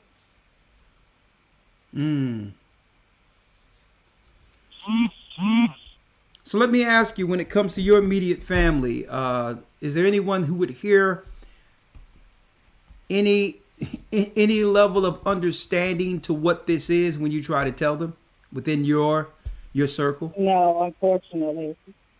No, I've talking to family members. There are a lot of them say they're not going to take it. Good. But of the people who are in the age range to receive the vaccine right now, it looks like they will take it. It's about 3 of them that I know who will, but most of them say, I'm not taking this thing. And let me tell you, I have some. Yeah. I'm not going to be able to play it Saturday, but I'm going to have it in the academy for the news because there's certain things I can't play here. I have to go by the rules they have set for this stuff here for YouTube, and I respect the platform, so I'm not going to violate. Just like I had a video where a rabbi came out and said what he would like to do. I mean, what the rabbis do when it comes to little babies and circumcision. I try to put that out there, and it was actually articles and all that, and they wouldn't allow me to do it on YouTube, so I let that go. So we had to take that down. We had to scrub YouTube of all this other stuff that we have revealing some of the evil workings of their priesthood, right? So what I'm gonna do this Sunday, I'm gonna actually show a specific doctor, okay? And she's a world-renowned doctor who goes into it, and she said it straight out. She said, listen, based on the research that's out there from the CDC and others that she have went over, journals that none of us read publicly, that even the talking head, CNN, they don't read journals. She said in the doctors' journals, the majority of doctors who read their journals know what this is. And if it doesn't affect you now, 9 times out of 10, between now and 2 years, you know what I mean? You're going to be waiting and you're going to be in purgatory. So you're going to be either between, you're going to hit that light and you're going to be on either side waiting for the change. She says, listen, based on what we know, based on what we understand about this mRNA, which has never been used ever in any type of injection, this thing is an autoimmune on steroids. And once it get in you, when your body try to fight against it, it'll cause something in your lungs. And when your body natural defenses look to clean up the phlegm, it'll cut that mechanism off. And it'll make it where the only thing that's working is what they actually injected in you. So not only is it working in you, it's turning off as a defense anything in your body that would naturally attack it. So I can't play it here, but be there. You in the academy? Yes. Yeah, I can't play it. I can't play it here, but in the academy is going to be one of the first videos I bring forth in our news segment to show you the doctor breaking down through journal what this is. And what's going to happen is people are going to be dropping like flies, and they're going to have to be on the ventilators because it attacks the lungs. It causes all types of issues. And on top of that, being that it's a smart disease that goes inside the cell, it'll be able to turn off any defense against it. So while it's attacking you, it's turning off anything in your brain or in your body that would stop it from attacking you. And I mean, I just pray that the Most High have mercy on the elderly. They don't know any better. The aged, they don't know any better. They're so confused. They don't know what to believe. I just pray that and that's why I'm keeping my mother close to me now, because let me tell you, the elderly, the generations before us, they're impressionable by the news. They're very impressionable. And the news they can be feeling fine today, but the news can convince them to do something tomorrow against your wishes. And it's just the way it is. It's how they were brought up. So, all right. Thank you, sister. Good info. Great info. But be there Sunday. All right. Thank you. Wait till, man, I can't even show it here, but wait till y'all hear this, man. It's crazy. 760 area code. Oh, hey, how you doing, Elder? Hey, bless you. How are you? Can you hear me? Yes. I'm good, man. I was wondering if y'all can do something for us, man. You know how Tariq Nasheed got the hidden colors thing? Yeah. Okay. When I first seen the Hebrew Bible Academy commercial, I thought that was something like y'all was finna do something like that, man. I really believe that y'all should, make something like that, man. You mean to put together a real nice documentary? Yes, sir. Yes, sir. Okay. Hey, brother. I believe that would be dope, man. For real. Hey, we'll make it so. Because you know what? We need to break down and tear down. We need to tear down all the imaginations that exalted itself against the truth. Brother, anything else? Time is yours. Yeah, man. Oh, yeah. I just want to make sure that y'all have that intro in there, because when I first seen it, I was like, man, this is epic. And then y'all said Hebrew Bible Academy. Not to take away from the Hebrew Bible Academy, but I was like, oh, man, I thought there was going to be a documentary. You thought something was, okay, all right, don't worry about it. Hey, you know what, brother? We're going to do it. Yeah. Because it's been in my mind for a long while. Okay. And it's long, and guess what? It's long overdue. Yeah. We can sit back and we can just break down a few things. Okay. You know what I mean? But what I'm going to do is we're going to do an all out. What I want to do is show the hypocrisy of atheists and non-Bible believers. And what I want to do is I want to go into the fact that they attack us for believing in the Bible, but really they're under a religion of atheism. And I'm going to go into that. Well, thank you, brother. I'm believe me, we're thinking about it. So thank you for that. All right. All right, Elder. All right. Have a good one, man. Yeah. And I want to say this because one of the greatest issues we have in our community is that the churches really the churches was the last line of defense against evil within our communities, and they have dropped the ball. And by dropping the ball, the conscious community and all that just been there like ravenous wolves, just feeding on the flesh of those who used to believe, destroying our people. And I wanted to go into that because I was talking about, the conscious community be freaking out. Like, I couldn't believe that I seen a video years ago where the brother Polite was in front of an Israelite, I think Great Millstone, questioning him about whether or not the Bible says it's okay to rape people. Now, of course, the Bible doesn't promote anything like that. But they found someone who believed that out of all the Israelites. And I'm like, the last person who would want to come up to someone about rape would be a student of a student of a teacher that's in jail for raping kids. I mean, are you kidding me? How is he the guy asking about rape? So to me, I'm like, they knew exactly who to go to with that. They were sitting back and looking together, and I know he wasn't by himself, and they were like, yo, this is what they teach him. Now, whoever pointed that out knew that that's not what's taught by Israelites. But they found something they wanted to paint a brush and discredit all Israelites with. And that's the evil in that community. They know the Bible doesn't say that or uphold something evil. So we want to expose the liars.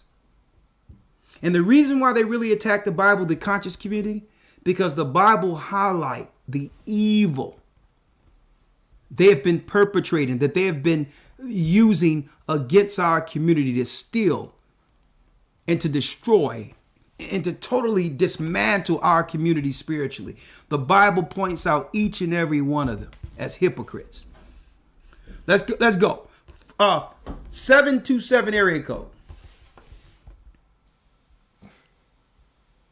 Let's go. 727. Only take a few more. 727. No one? Let's go to the next call. 574 area code. 574.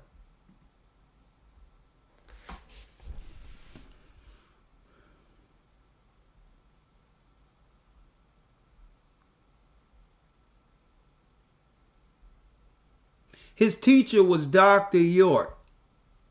Okay. Malachi York.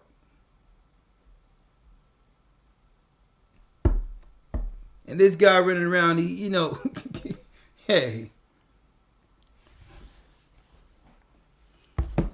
You better make sure your back pockets is sewed shut when these cats are around.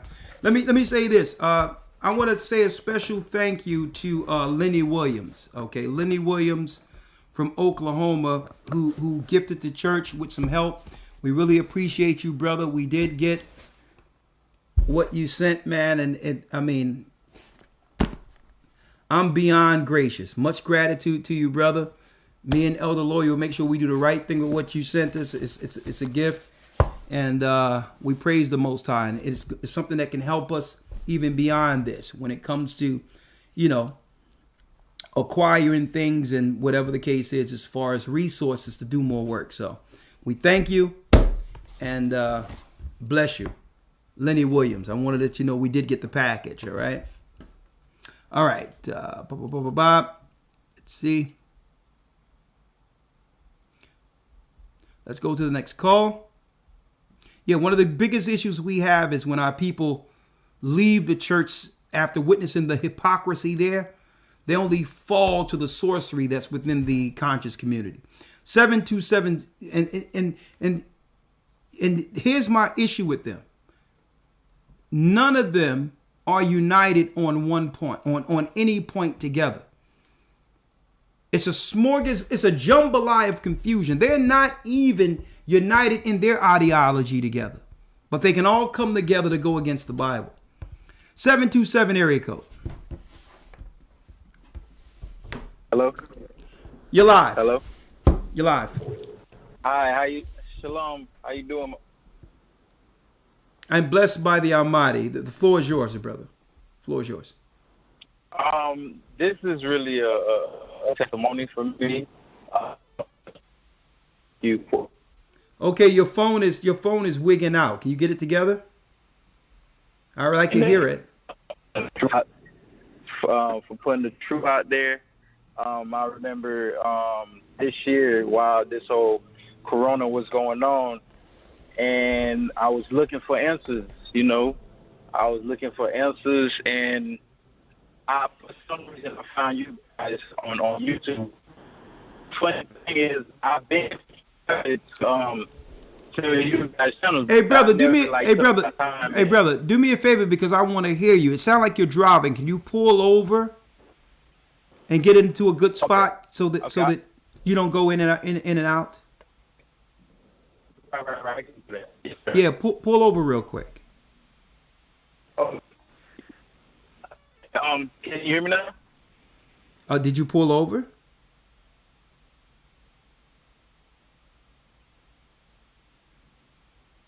Are you there?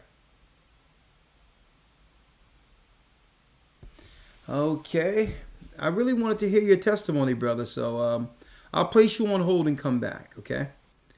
It sounds like he was ready to say that he didn't have no answers during this campaign, this reset they called the Colt 45 virus. They called, the bear virus, right?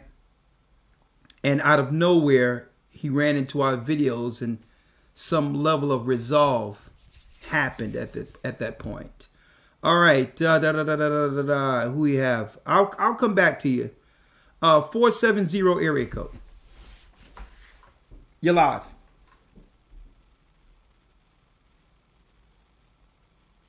Hey, Elder. Hey, you're live. You're live. Talk to us. Shalom. Yeah, shalom, Elder. Shalom. Hey, so thank you for taking my call. Got a very important message for the body. Your name? Your name? My name's. Oh yeah, sorry about that, Elder. My name's Kwanzaa Watts. Okay. Floor is yours. So yeah. So me and my family, we experienced something just recently with a family member. We took our grandmother to the hospital, to a doctor's office, just a regular routine appointment. And my wife took her, and then she, the appointment went as normal, but then they told her that she needed to go to the emergency room. She was having a irregular heartbeat. So, we know what's going on. We understand, and we've been training her up on what's going on. And but she insisted on going to the hospital. So I'll say this to the body. I'm glad my wife did this. She went and got a medical power of attorney from the UPS store. And filled it out, had to sign, asked me what I think she should do. And I said, hey, don't take her. But again, elderly people being elderly people, she said, hey, take me. So we took her. She stayed that night. The next morning she called us, and she called us throughout the night, but the next morning she called and she was like, hey, come get me out of here. I'm ready to go. You got to get to it, brother. You got to get to it. Hey, brother, are you the one? Hold up. Are you the one called me to say something about your daughter last week? No, sir, I didn't. Okay. All right. Good. All right. Go on. Yeah. Okay. All right. So went in the hospital, got out.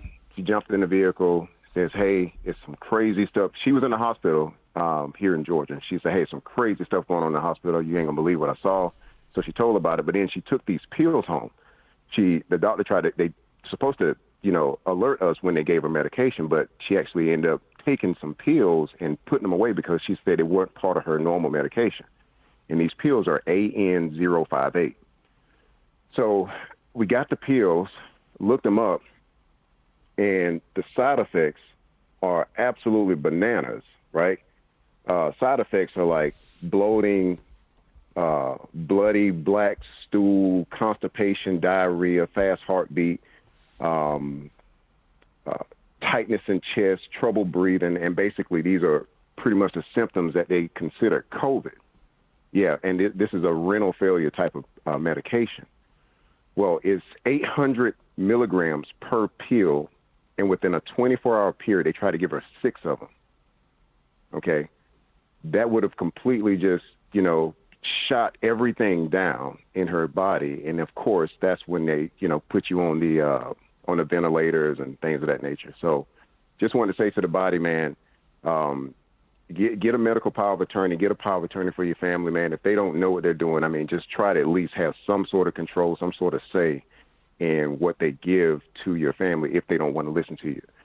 Because they're taking us down, they're taking the people down like dogs. Yes, sir. Yeah, let me ask you, and thank you for sharing that. When you said when she left, she told you they were doing crazy things up in there. Anything in specific? Yeah. Yeah, so they kept coming back and forth in her room and asking her, because they were trying to give her a pill. So they would come back in the room and say, hey, how you feeling? You feeling sick? Do you want to take Do you want to take the vaccine? Do you want to take a test? You sure you want to take the vaccine? You sure you're not feeling sick? And so, but she kept saying, no, I'm feeling fine. I'm fine. I'm fine. And it was because, thank God, she never took that medication. But in addition to that, she was describing what she saw. And what she said saw? It looked like the movies. Like she said, it looked like the movie. She said there were people all alongside of the walls, down the hallways in those quarantine bags, just zipped off all the way down the hallway. Mm-hmm. When you say quarantine bags, are you saying bodies? Well, not body bags. Like they have them on the stretcher, and they got them basically quarantined off, and they're just. But she said they're just all up and down the hallway, as far as you can see. Satan is getting his sacrifice. That's what he's getting his sacrifice on. I'm just telling brothers and sisters. Oh yeah, he absolutely. Keep your family close to the vest. Don't believe anything. Because the majority of the deaths, and thank you, brother, the majority of the deaths that will accumulate will be voluntary. I'm going to tell you this right now. Right. It's not them forcing anything on you. It's them actually, leading you to making the choice. And if you do that, they are absolved. Under this new program, they can close those doors to the degree where family don't know what's going on up in there. Okay? And they can coerce you into your own demise. So I'm glad you're putting this out there. I mean, let me tell you, none of these institutions would have been able to get away with 1% of what they're getting away with right now if it wasn't for the cover of COVID. Thank you, brother. Mm-hmm. All right, thank you. Okay. Shalom. Bless you. Shalom. I mean, they've been chopping at the bit for an opportunity to do what they normally do in these hospitals without recourse, without anyone being able to stop them. They've been waiting for a moment like this. How many people went to the hospital and died under some suspicious disease matter of fact, he stubbed his toe and he died in the hospital of pneumonia.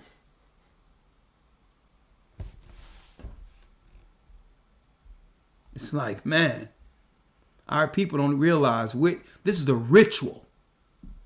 And Satan is getting his pound of flesh. Only a few more, and then I'll let the elders say what they have to say.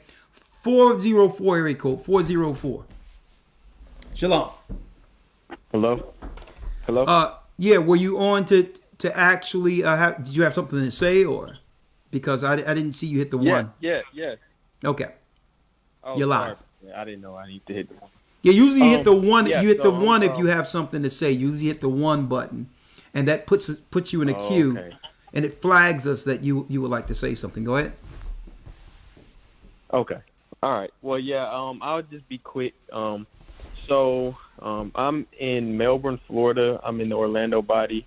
But so me and my wife are kind of stuck between a rock and a hard place with her family.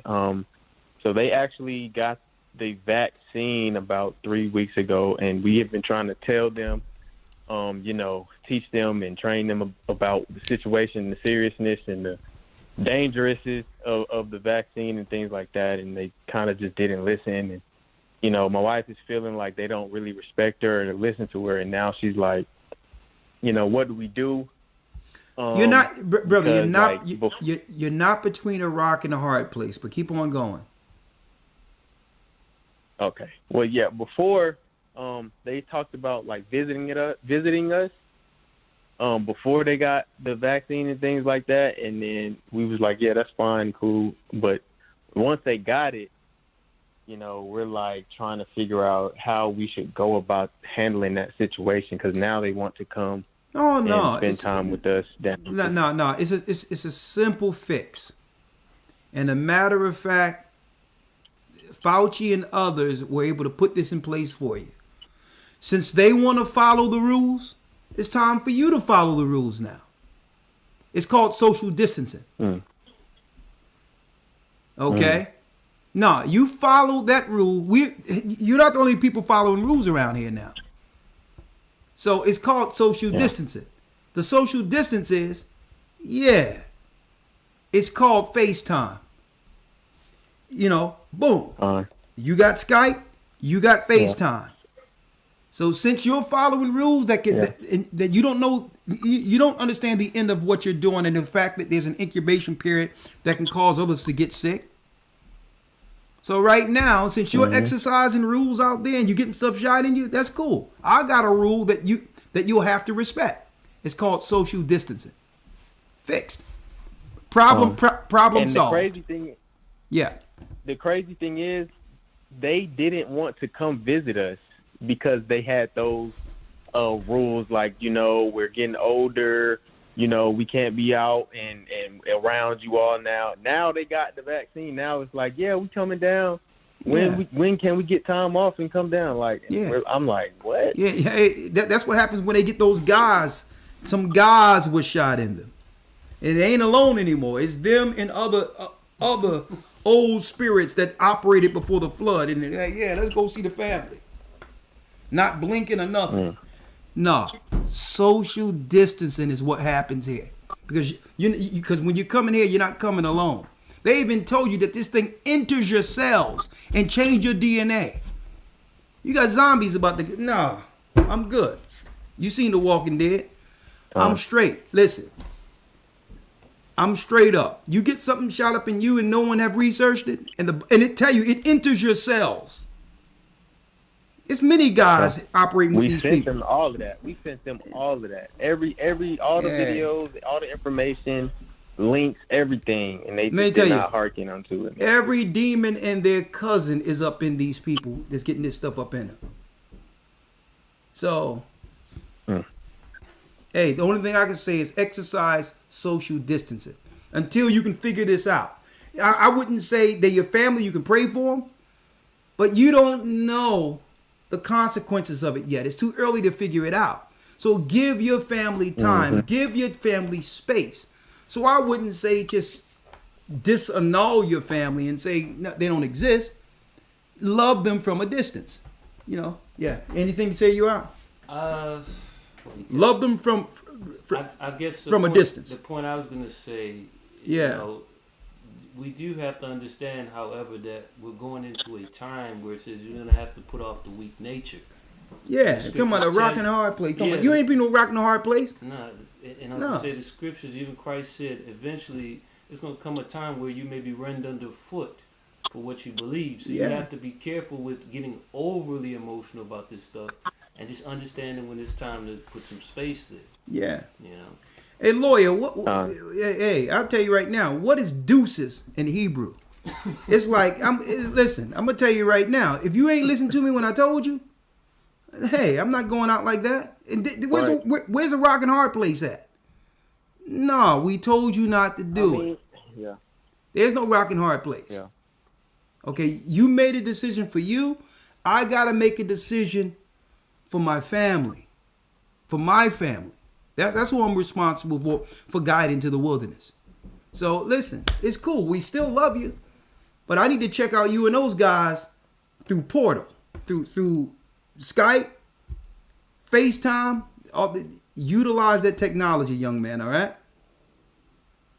I thank you, elders. I appreciate you guys working, teaching me. Okay, that's the spirit. That's the spirit. That's all. Hey, I'm gonna tell you that right now. I'm like, lawyer, what's deuces in Hebrew? 816 area code. We only got a few more. And the people, listen, people feel, I know people feel like, oh my God, that's family. People felt people felt like they wanted to feel when Christ, when a God came up and said, yeah, I want to come down and do what you need to do, Christ, but you know, I got to go bury my father. And Christ looked at him and said, listen, let the dead bury the dead. I know people feel a certain type of way about that. Like, why not? Let the dead bury the dead. There's only two masters. And when someone show outright what master they serve, believe them. I mean, you think that's something. You're lucky that choice is on the outside of your house. The Bible says, remember Lot's wife. Imagine you saying, yeah, honey, help. Oh, yeah, we good.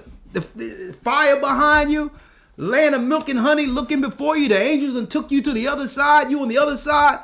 And here, hey, baby, yeah, we're going to celebrate. Sodom and Gomorrah destroyed. And you hear behind you your wife turning into a pillar of salt. And don't look back.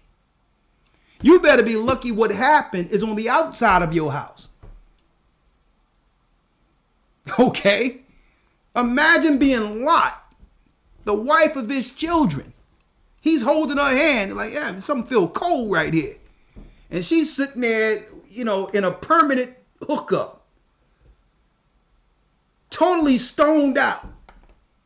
Spirit done left. He looked up. She's a part of the mountain now.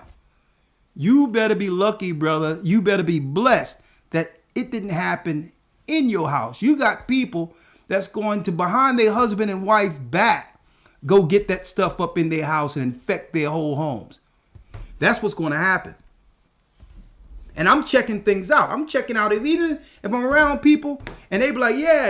And I know this brother know what I'm talking about. He's sitting there with a mask on and say, well, yeah, you know, I'm just doing this because I gotta make the peace and all that. I'm like, well, okay. Everybody in here is walking around fine, and you sitting there, look like you got a beak around you.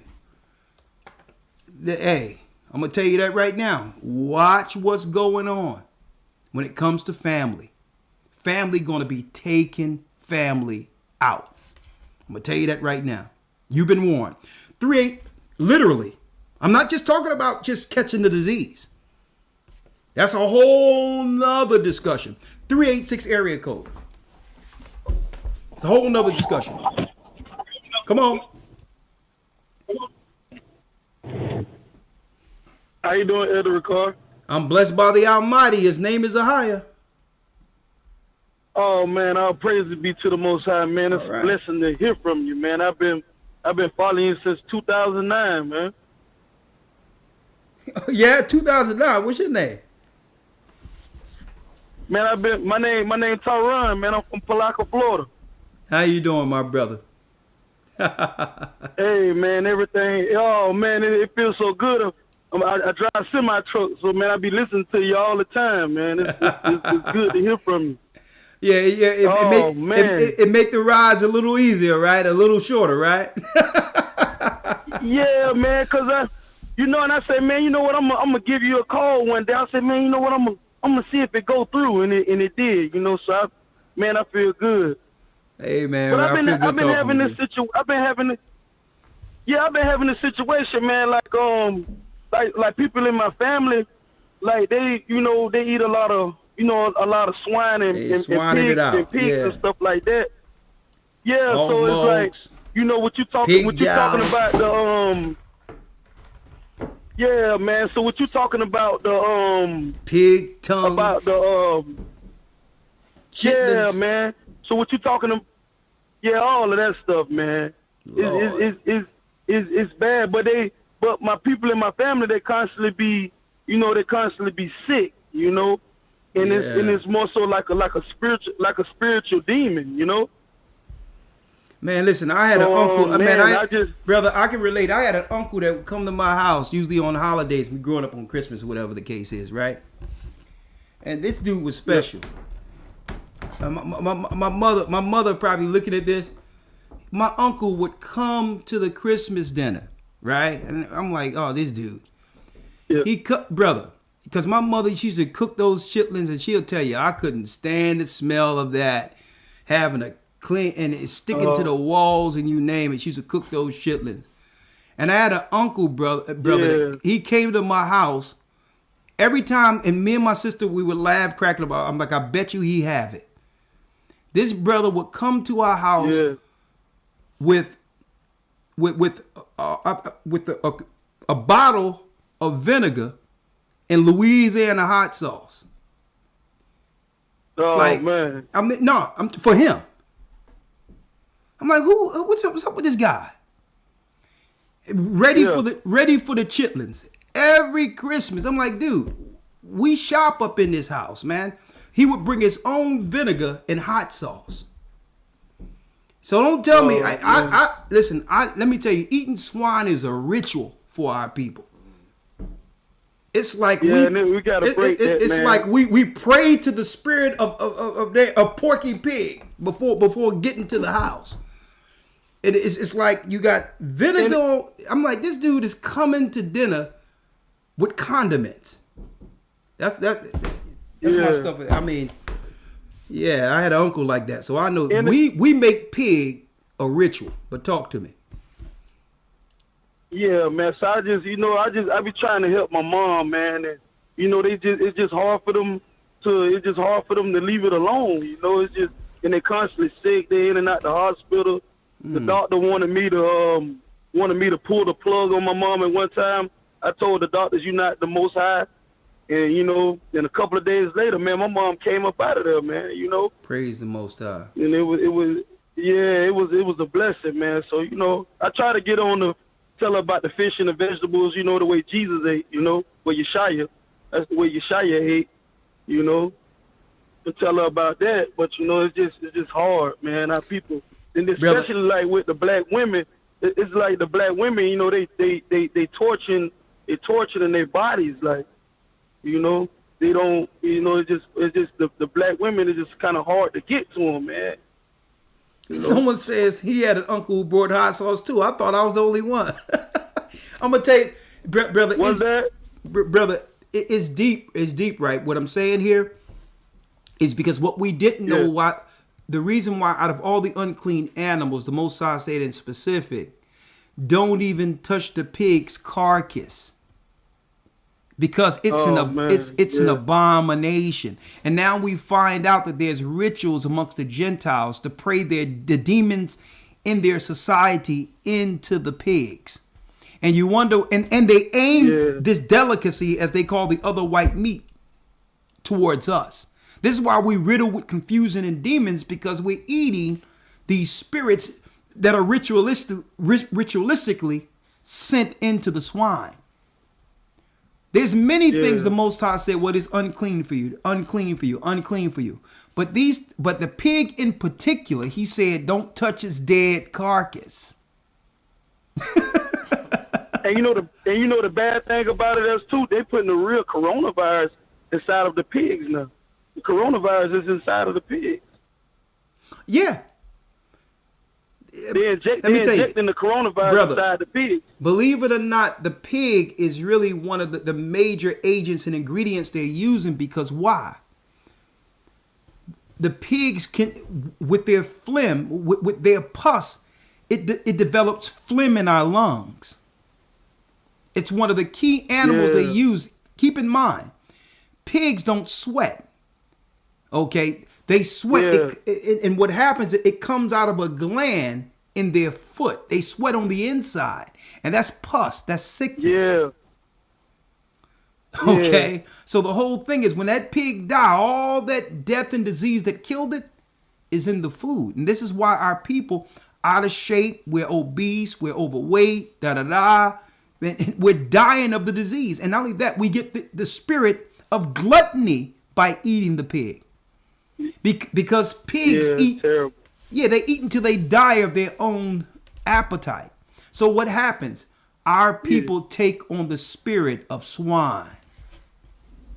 So, oh man, yeah. So, hey, and I met this white lady at this hotel, and she was like that.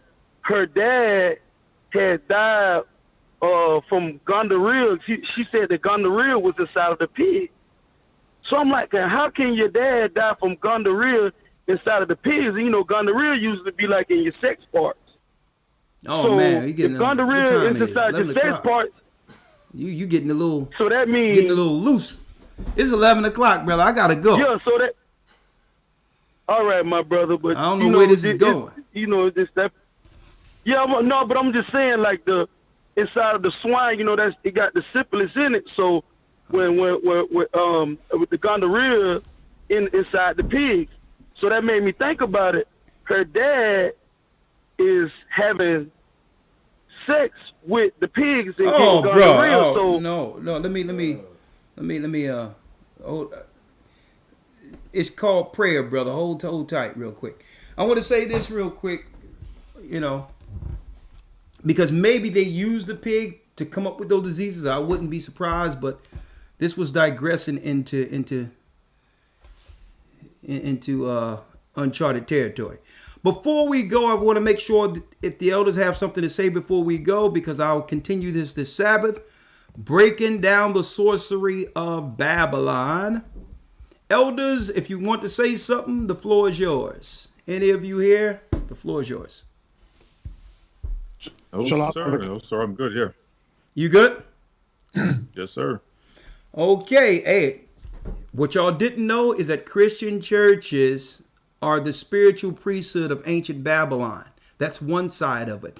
Then you have the governmental side of it, where the priests would make legislation to control the people. That's your government that we have, led by the Roman Empire. And then you have another component, the sorcery, the inipu, which is the priesthood that's behind what? The psychology and, that's right, the physical doctor work when it comes to prescribing prescriptions and all those things. That's a priesthood. It's not science. You can call it science, but the Bible calls it sorcery. Release your minds and be healed. As you believe, it's so. If you believe you're sick, guess what? You're sick. Stop believing these priests. Believe in the Most High and the power of healing. It's in you. With that, I'm going to say, may the Most High be with you. Stay prayed up. Sin not. We will soon see Zion. And that's right. The Most High is calling back Israel. Thank you, Yurok, for assisting me tonight. Thank you, elders. And yes, to the elders, Gaja, all the brothers out there, Gaja, all the elders, Ramar, all the brothers and sisters who are backing their men, who is in this truth, stand in this day. It's a good day. What day? The day in which the Most High is calling back Israel. Shalom, and we'll see you this Sabbath. And brothers and sisters, thank you for all of the support. The Cash App is there if you want to support it. And guess what? You can go to gatheringofchrist.org if you like to support. If you don't have Cash App, hit donate. You can donate that way. And the other thing, yes, the calendars. The pre-orders are in, and we'll have them in a couple of weeks sent out to you before the new year comes. Go to gatheringofchrist.org. Get your calendars. With that, I'm going to say shalom. See you this Sabbath. See you in the academy. Stay prayed up. Sin not. We will soon see Zion. That's right. We're the children of Israel. And yeah, we're back. Blessings.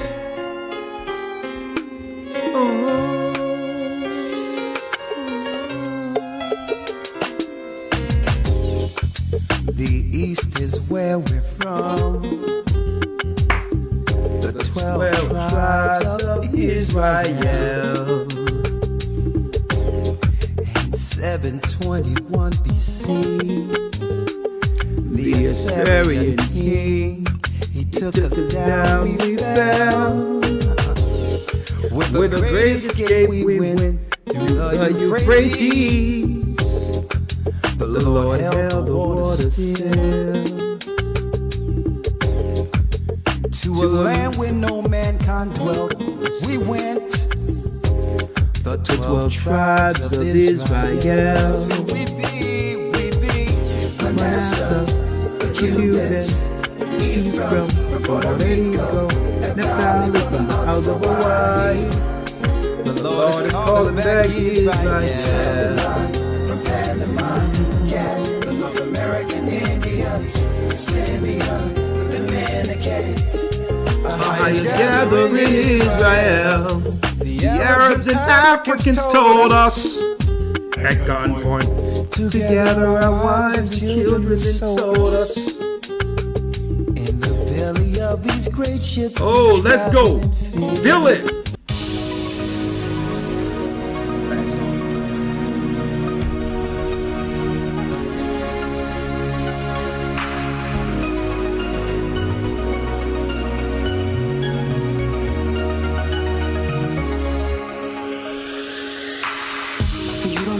The story, all you see is fame and glory. Following me, ducking behind trees, inquiring to harm me. I may not be right in your eyes. I've only come to realize I am your life. Now it's time I draw the line and tell my side against what's been publicized.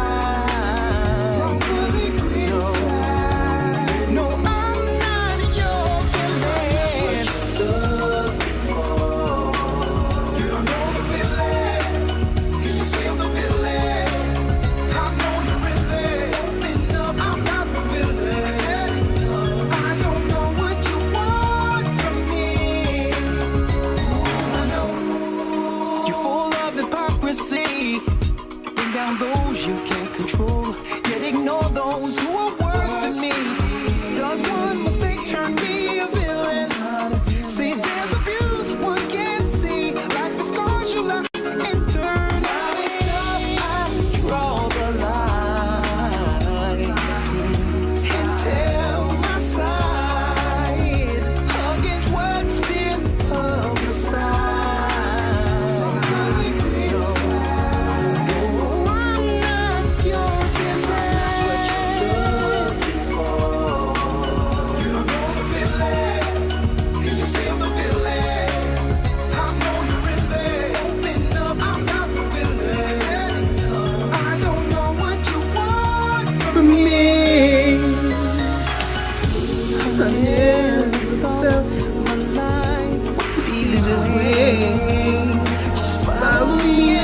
I can't even go outside. Ooh. The nights we scared of life. For one story, you're still in life. Oh, how it feels on this side.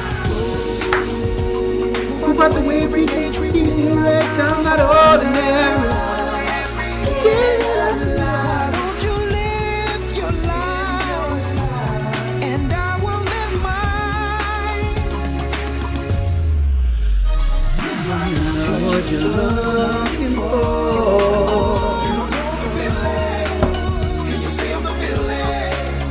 I know you're in there.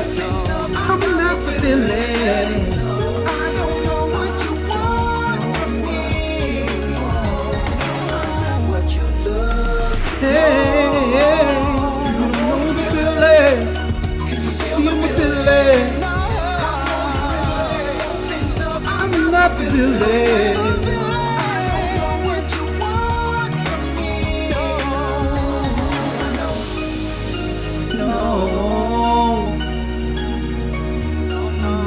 I'm not the villain, no. I'm not the villain.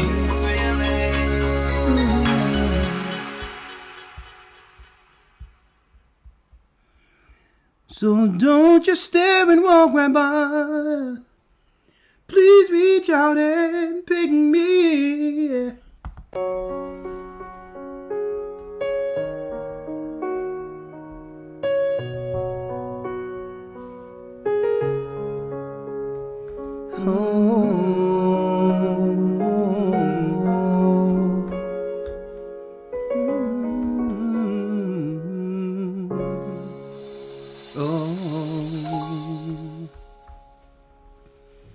Saw you coming up to the tree.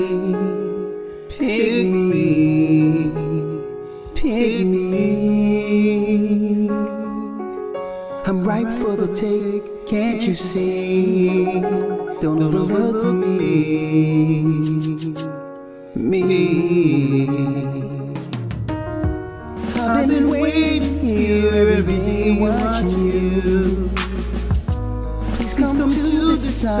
before the wind cut me loose. I saw you coming up to the train. Pick me, unpick fruit, walk with me. Reach out your hand, catch me before I hit the land. I'm better than all left here, still hanging from this tree. Unpick fruit, walk with me.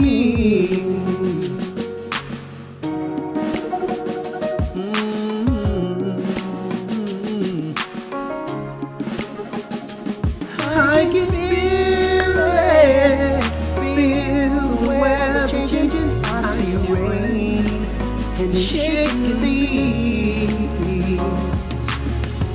This branch won't hold too long, so don't just stare and walk right by. Please reach out, take me, oh me, yeah. So don't just stare and walk right by. Please reach out and pick me.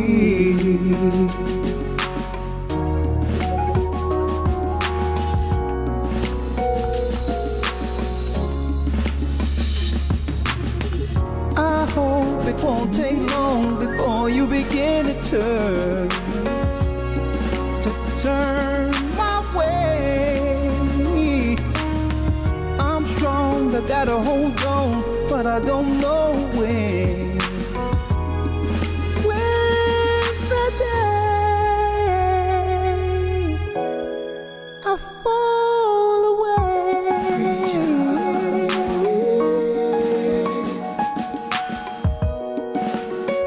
Oh no, don't go.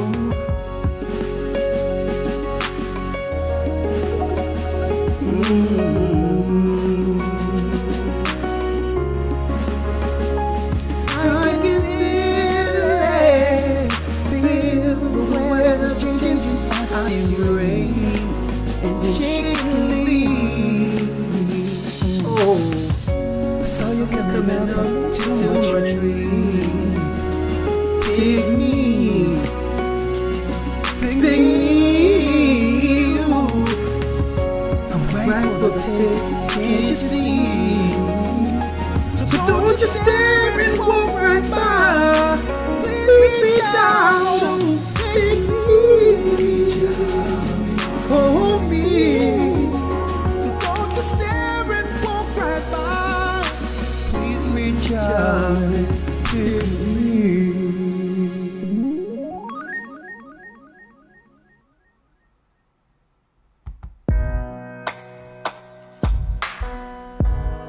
Yeah.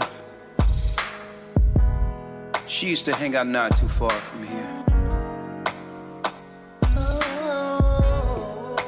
Head of a class. She didn't make it.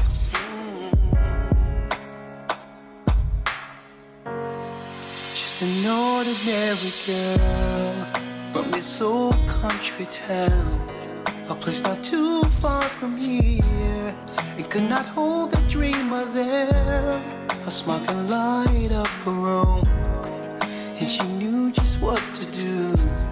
Too smart for that old country town to keep this ordinary down. So one day she packed her bags and hit the road, not knowing what that city had in store. Just an ordinary girl from a town not far from here. She was the head of a class, a flower budding full with cheer. Got in the lights and changed her name. I knew she'd never be the same. And as the wind blows,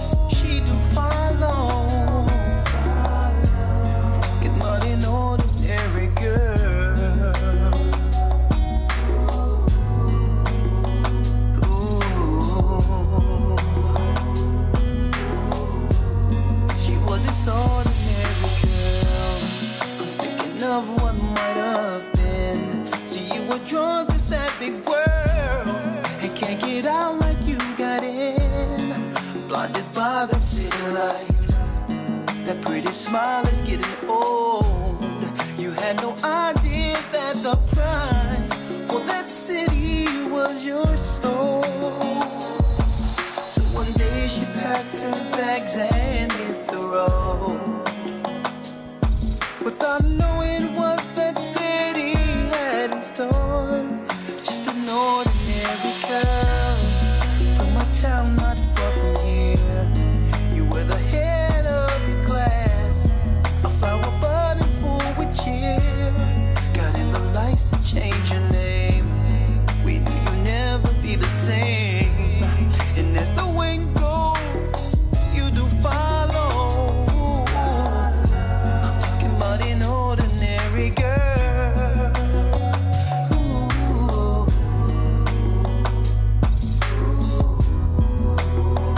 Oh. See, one day she packed her bags, she hit the road, without knowing what that city had in store. Just an order and probably be with us today. Life went on and what a shame. They don't say your name no more. You do follow. I'm talking about an ordinary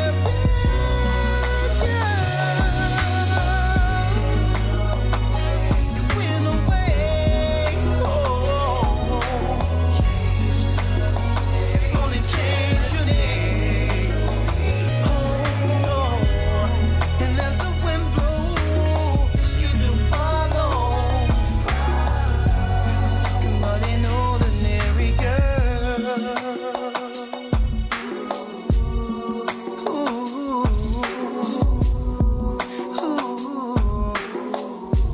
Talking about an ordinary girl.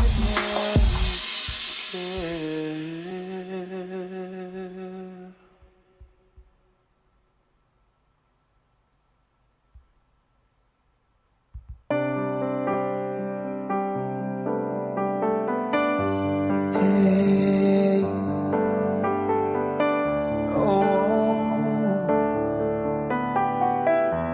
hey. I was on my way, felt the presence of your son every day. Every day, I let go of your hand, and now I feel a change. Close the door, fall to my knees, and I began to pray. Oh, help me, the cares of the world slowly pulling me away. Now I hear a voice calling me to the light, still in the heart, so I'll discern wrong from right.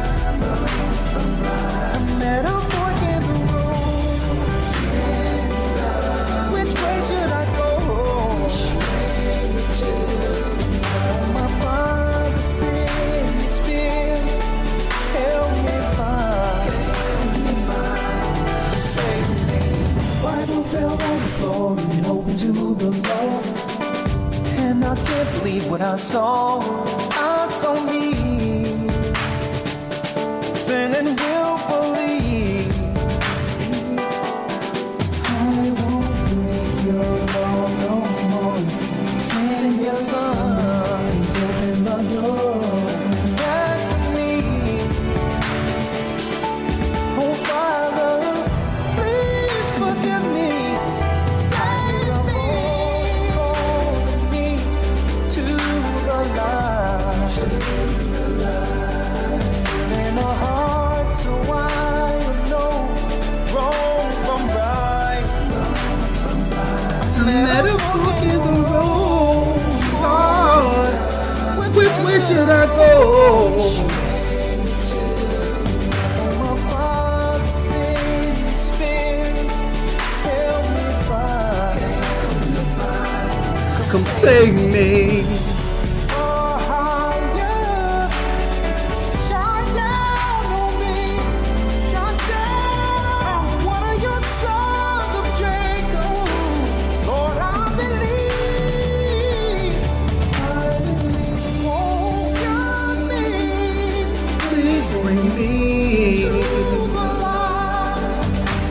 sun, so I will know.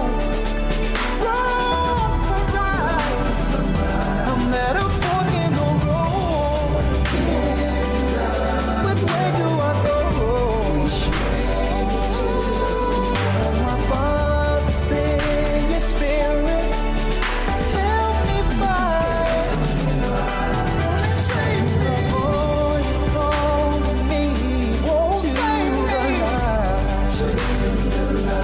From this in the heart, so I know wrong from right. Wrong from right. Let us find the road. Which way should I go? Oh, how you sing your song makes me right. Save me.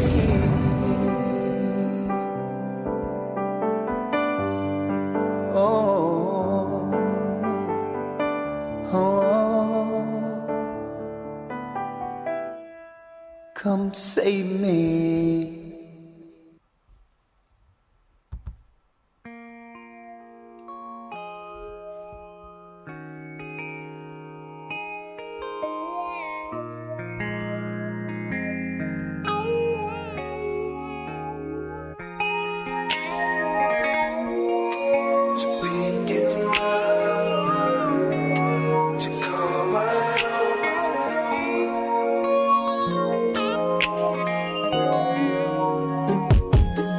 I've been searching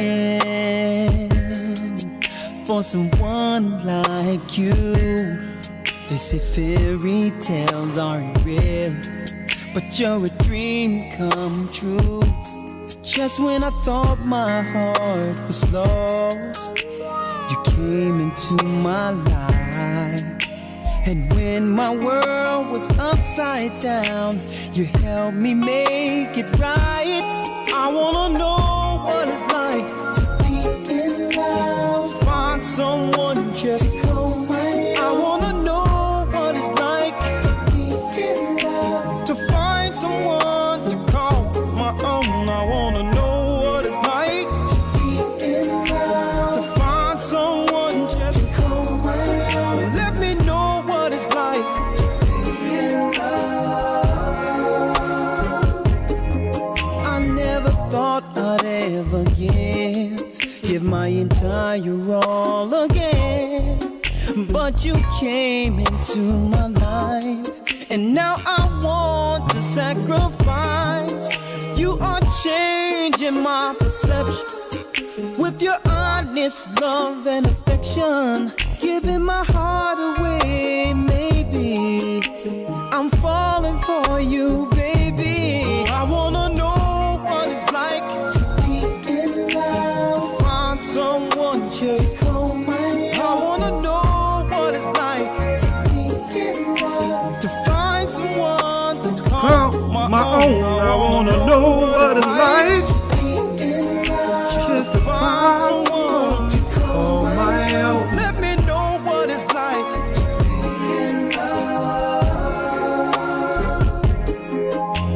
To fall in love with something my heart can dream in love. Oh girl, I never knew the meaning of true love. To give my all and chase a broken heart once again. There's a chance I have to take, handing over my heart to know what it's like to be in love. I think I found someone to call my own. Let me know what it's like to be in love. To find someone to call my own. I wanna know what it's like to be in love. Just to find someone to call my own. I think I know what I like to be in love. I was once in love, never thought I'd give my heart again. Make me trust again, make me wanna give my all.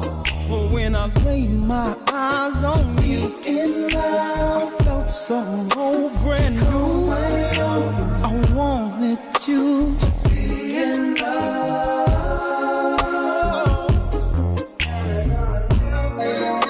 To be in love. To find someone. To call my own. Wanna know what it's like to be in love. And hope to find someone to call my own. Yeah. To be in love. To find someone to call my own. I think I